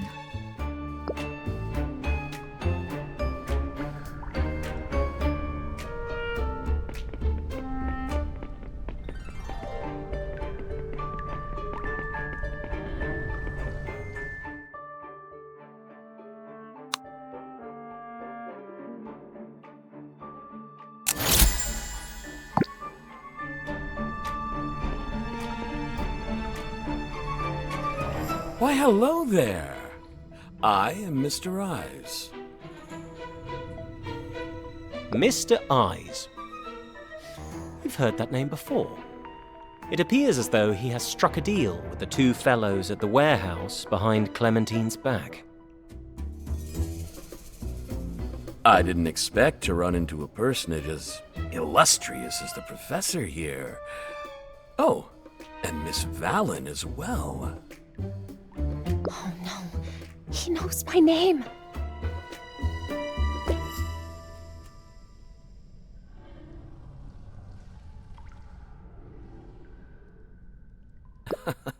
A moniker my friends gave me, but I rather like it. Quite the comedian, aren't we? Inia, who among those familiar with the Nexus Association doesn't know your name? If you're visiting a place like this, best to put on a disguise. As for Miss Valen, you're the professor's prized student, a rising star in academia. I happen to have the privilege of reading one of your papers that was published in Nexus. A most interesting hypothesis.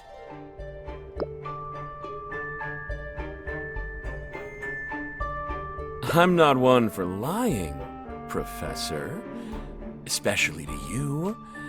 So let's just move on to the next question. His meaning is clear to you. He's no ordinary customer, and he's not here to shop for modified anima. Oh, that might be a bit tricky. You know, it just so happens that my memory is rather good.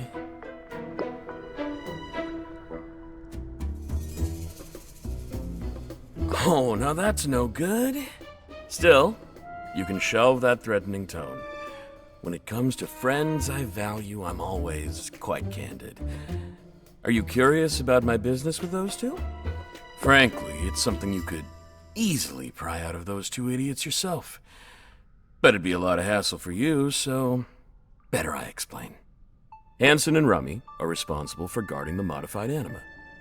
Every so often, they quietly alter the records, making a few high-quality specimens cease to exist. And me, I serve as the middleman, reselling them at a premium.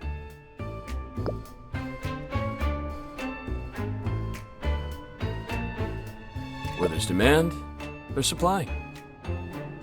As for them, they're probably just in it for the shillings. I give them some fairly hefty kickbacks. Because you don't have a very good memory. Just kidding. It's because you are a friend I admire. Ms. Clementine is tough, smart, and capable. But she has one flaw. She is far too stingy. She simply isn't willing to let anyone else have a slice of the pie. But what about you, Professor? Your reputation precedes you. Ms. Clementine doesn't have a brilliant scholar like you on her side. If you and I cooperate, she'll lose her monopoly on the modified anima market. You don't have to give me an answer right now. Think it over. We'll meet again. Very soon.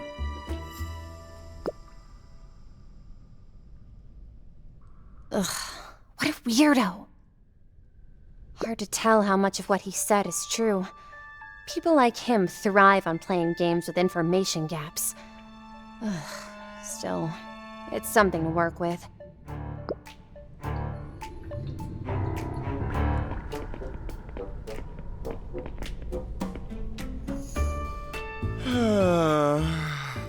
My pay's getting docked. Again! A man in a suit stands in a corner. You've only been near him for a moment, yet you already feel as though you're drowning in his size. Hello. Did you need something? Wait a sec.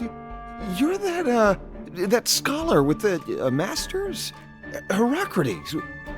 What are you doing in a dump like this?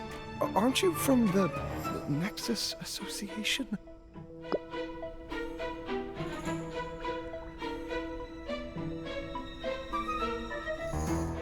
It's completely different. Not even remotely the same thing. Sorry. That's not really my area of expertise. While we're here, you can call me D17.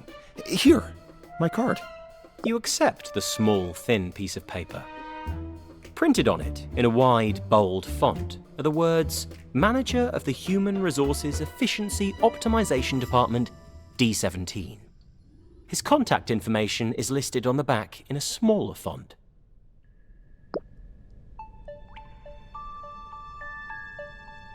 That's correct. I am responsible for optimizing the efficiency of the workforce at our company. That's my desk number, not my name. It's our company tradition. You know how it is. Whenever someone joins, they have to pick a nickname. But they kept getting flagged for sensitive words.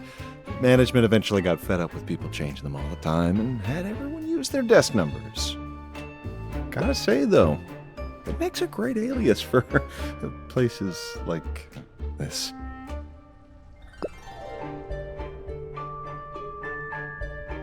Well, Mr. Master's Degree, have you ever heard the term slacking off? Even though we have set working hours and everyone's already obediently sitting at their desks when it's time to clock in and clock out, who can actually keep their nose to the grindstone for that long? Do the bare minimum and don't work yourself to death. That's human nature. So, our boss got to thinking, what if we could use anima to boost employee efficiency? Some, like Bun Marines, have special abilities that can give the employees a little morale boost.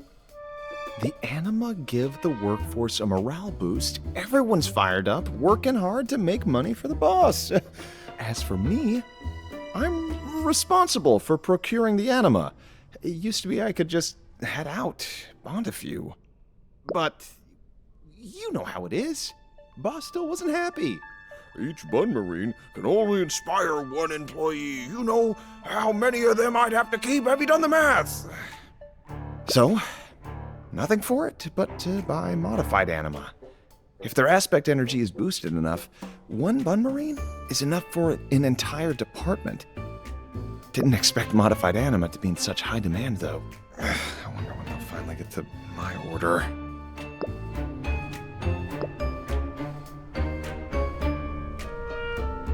This is exactly the kind of thinking that the Nexus Association stands against. People putting themselves above everything, reducing all else to tools, blind to the meaning of their existence.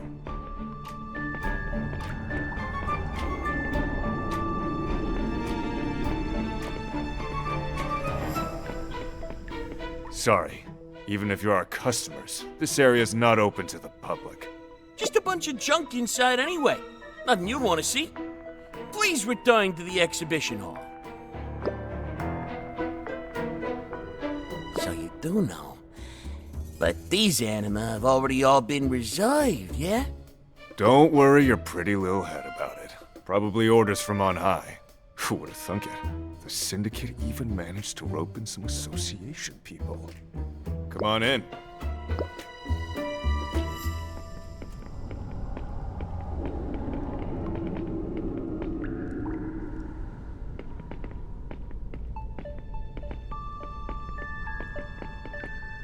What, you need something?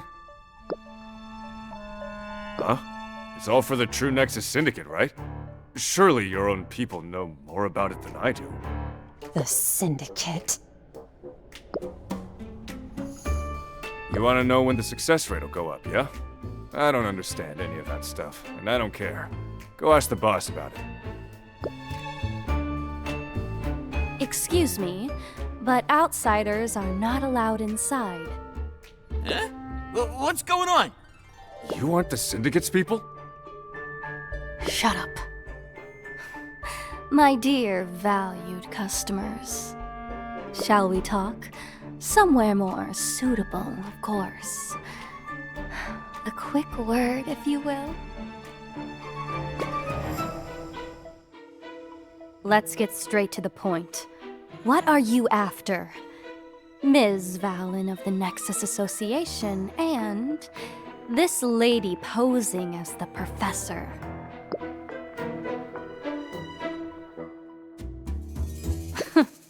At this point, playing dumb is an insult to my intelligence. As it happens, the client you were impersonating contacted me just now. He's been delayed back in Donia and wished to postpone the transaction.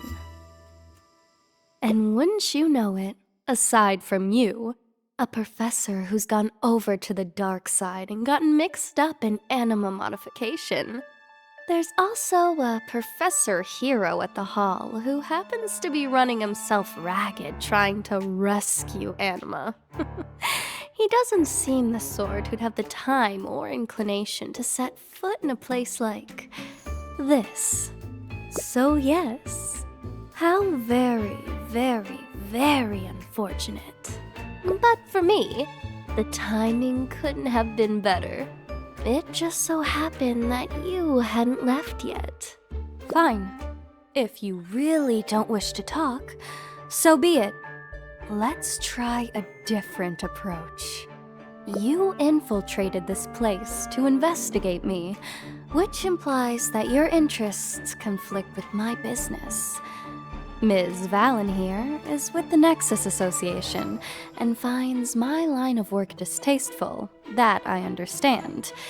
But you're impersonating the professor, yet you don't seem to be with the Nexus Association.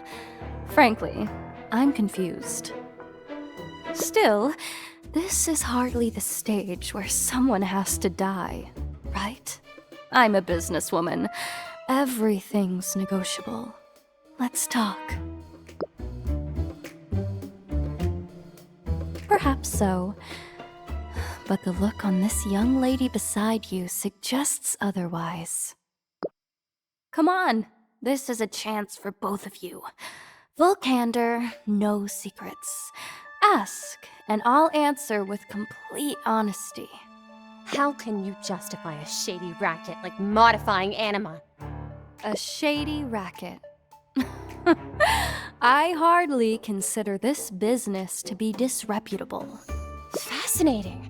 If you really think what you're doing is so honest, why are you hiding in the sewers like a rat? Listen here, girl. You've been with the Nexus Association for quite some time now, yes? You must be familiar with how they do things by now. Tell me, what becomes of those wild anima you rescue? You release them, right? Not like you can keep them in Nexus Hall forever.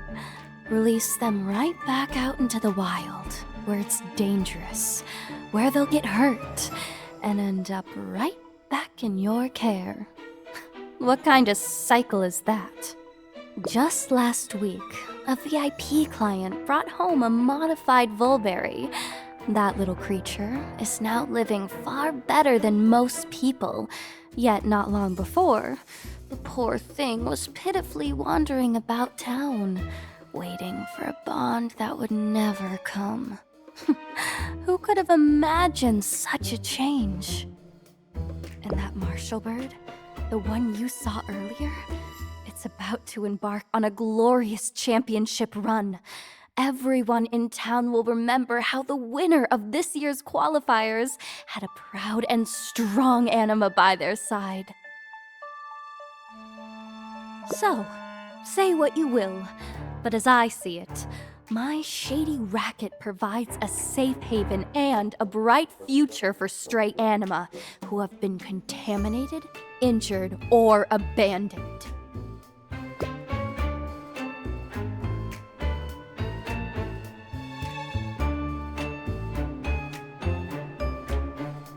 If you want to blame someone, blame the client who put in the order.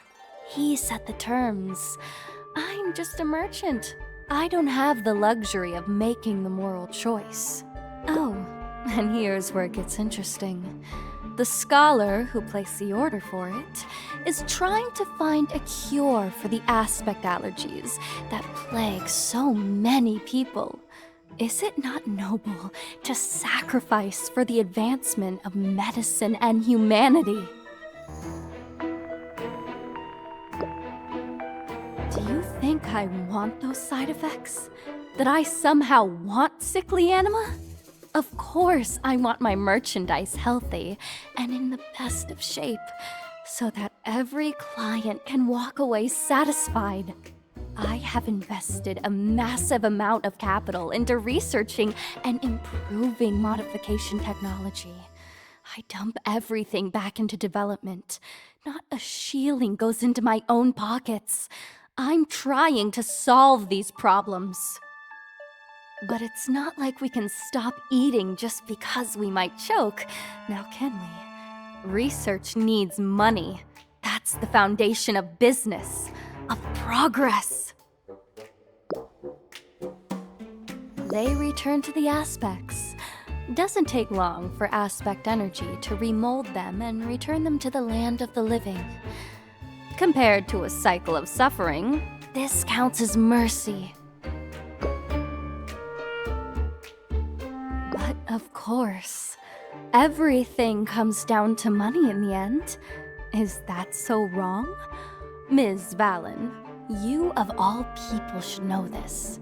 As a nonprofit, the Nexus Association is constantly struggling to stay solvent, forever strapped for cash.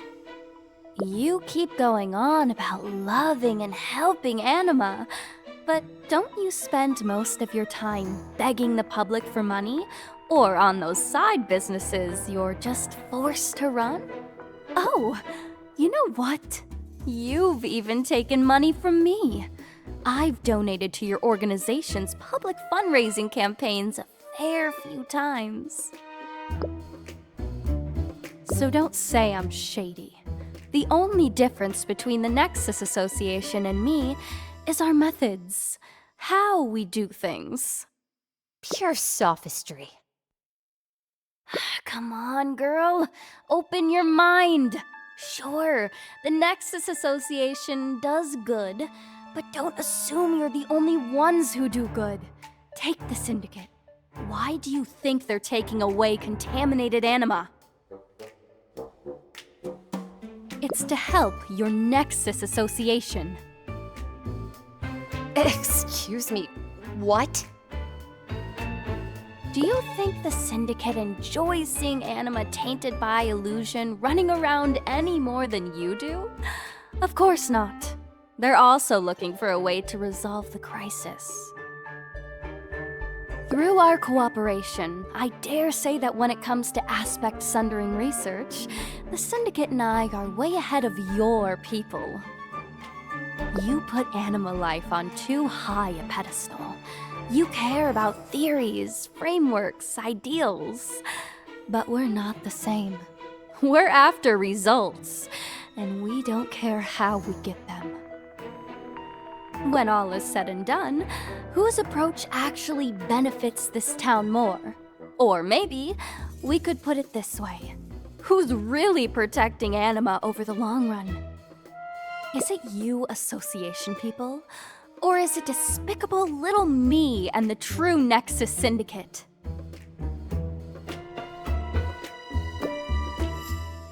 Easy now, girl. Think it through. And how about our mystery guest posing as the professor? Would you say my argument holds water?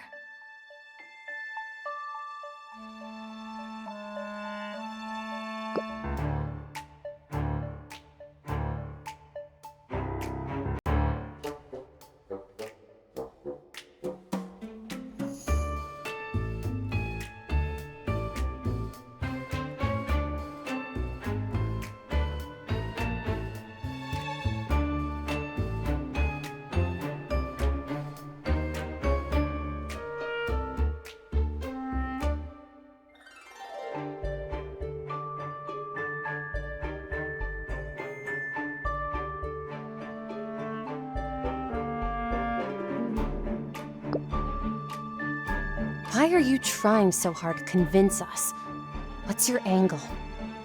Simple. I want a deal. I've always wanted to work with the Nexus Association, and you're an excellent in. That's why I've been striving to win your approval. Alas, it would appear that Ms. Valen, at the least, refuses to even consider it. Then allow me to kick things off with a simple deal. I want the two of you to keep this little escapade to yourselves. Say nothing of this little sewer trove, and don't mention me or anyone you met down here to anyone else. Ever. In exchange, I'll return the contaminated anima you need. You get to wrap things up neatly. Everyone wins. And that's not all. I'm willing to sweeten the deal. I can give you my experimental data and research findings on the corrupted anima and aspect sundering. What rules and conscience have kept out of the Association's reach can be yours. At no cost, and without breaking any oaths. What do you say?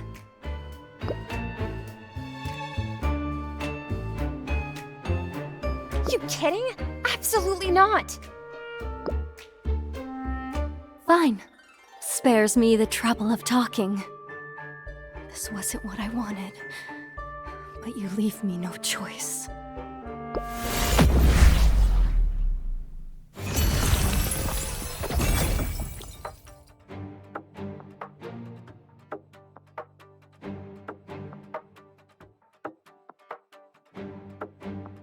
Copy that!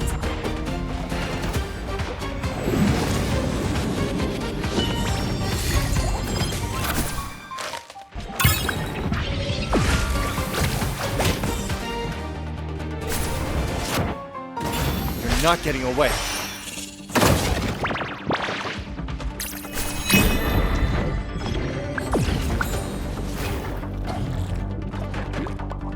Don't be a stranger. Be sure to call me next time. Oh, impressive. But I have far, far more anima at my disposal than you do. Get them.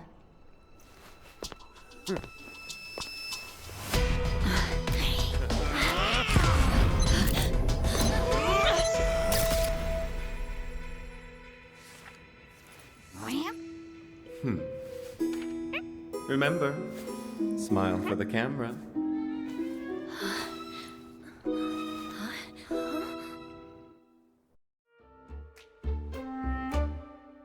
Hey, boss! Valen! How perfect's my timing?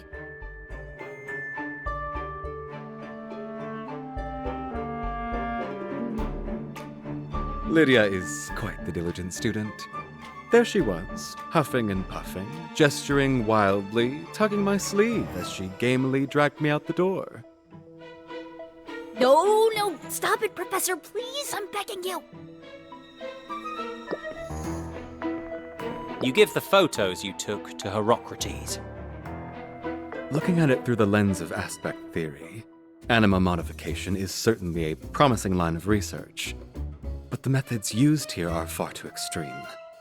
Rather than research, this looks more like outright abuse of anima.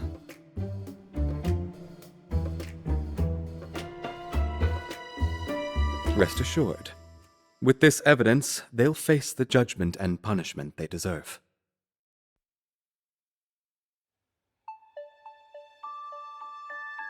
Very well then. Why don't you take the anima back to Nexus Hall? I'll handle things here.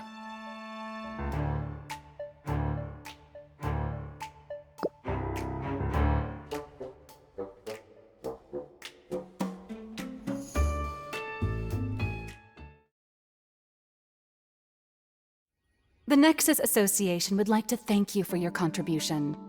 Those pictures you took were a big help to the constabulary. Here is your reward. Professor Herocrates is still discussing how to handle things with the constabulary, so you'll need to wait a bit before you can see him.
stranger. Be sure to call me next time.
Copy that. Yana time.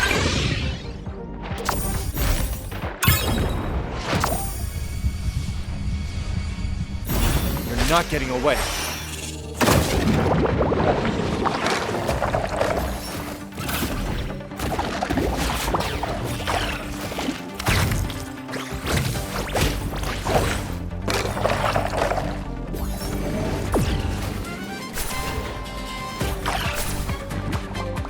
Don't be a stranger. Be sure to call me next time.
Got this one.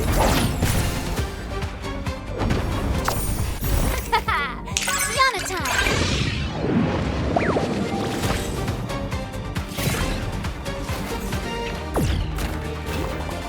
Don't be a stranger. Be sure to call me next time.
Hey, we meet again.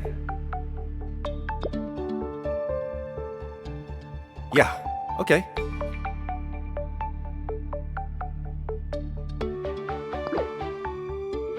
Present. Need me to step in?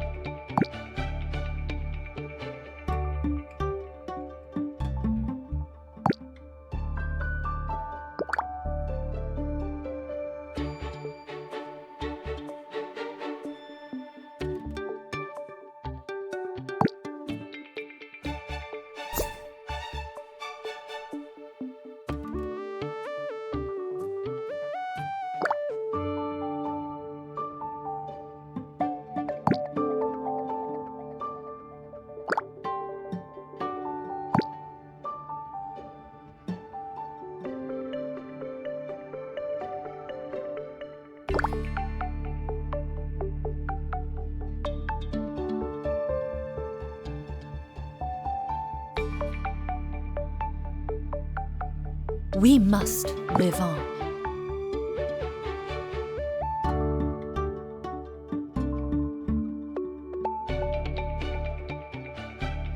I never dream.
You've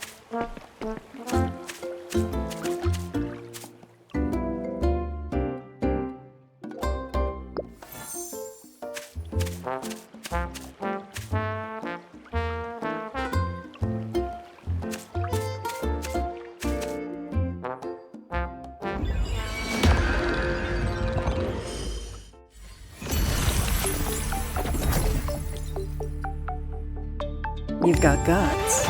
Let's see how far that gets you.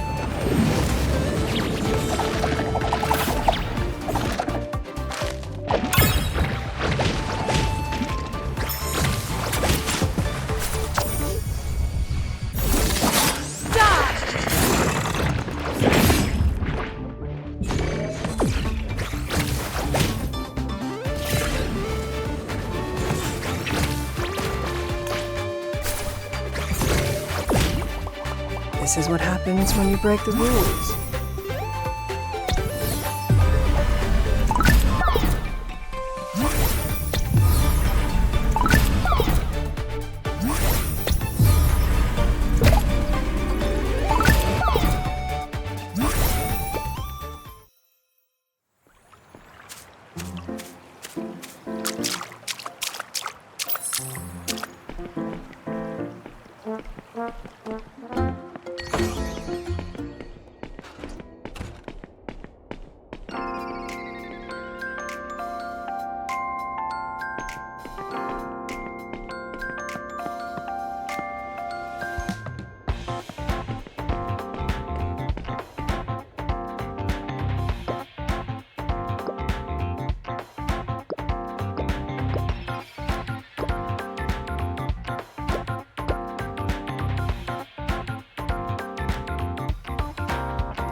Time to stretch my legs.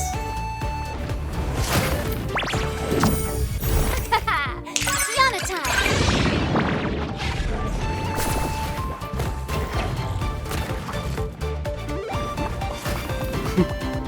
As expected.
think you stand a chance against...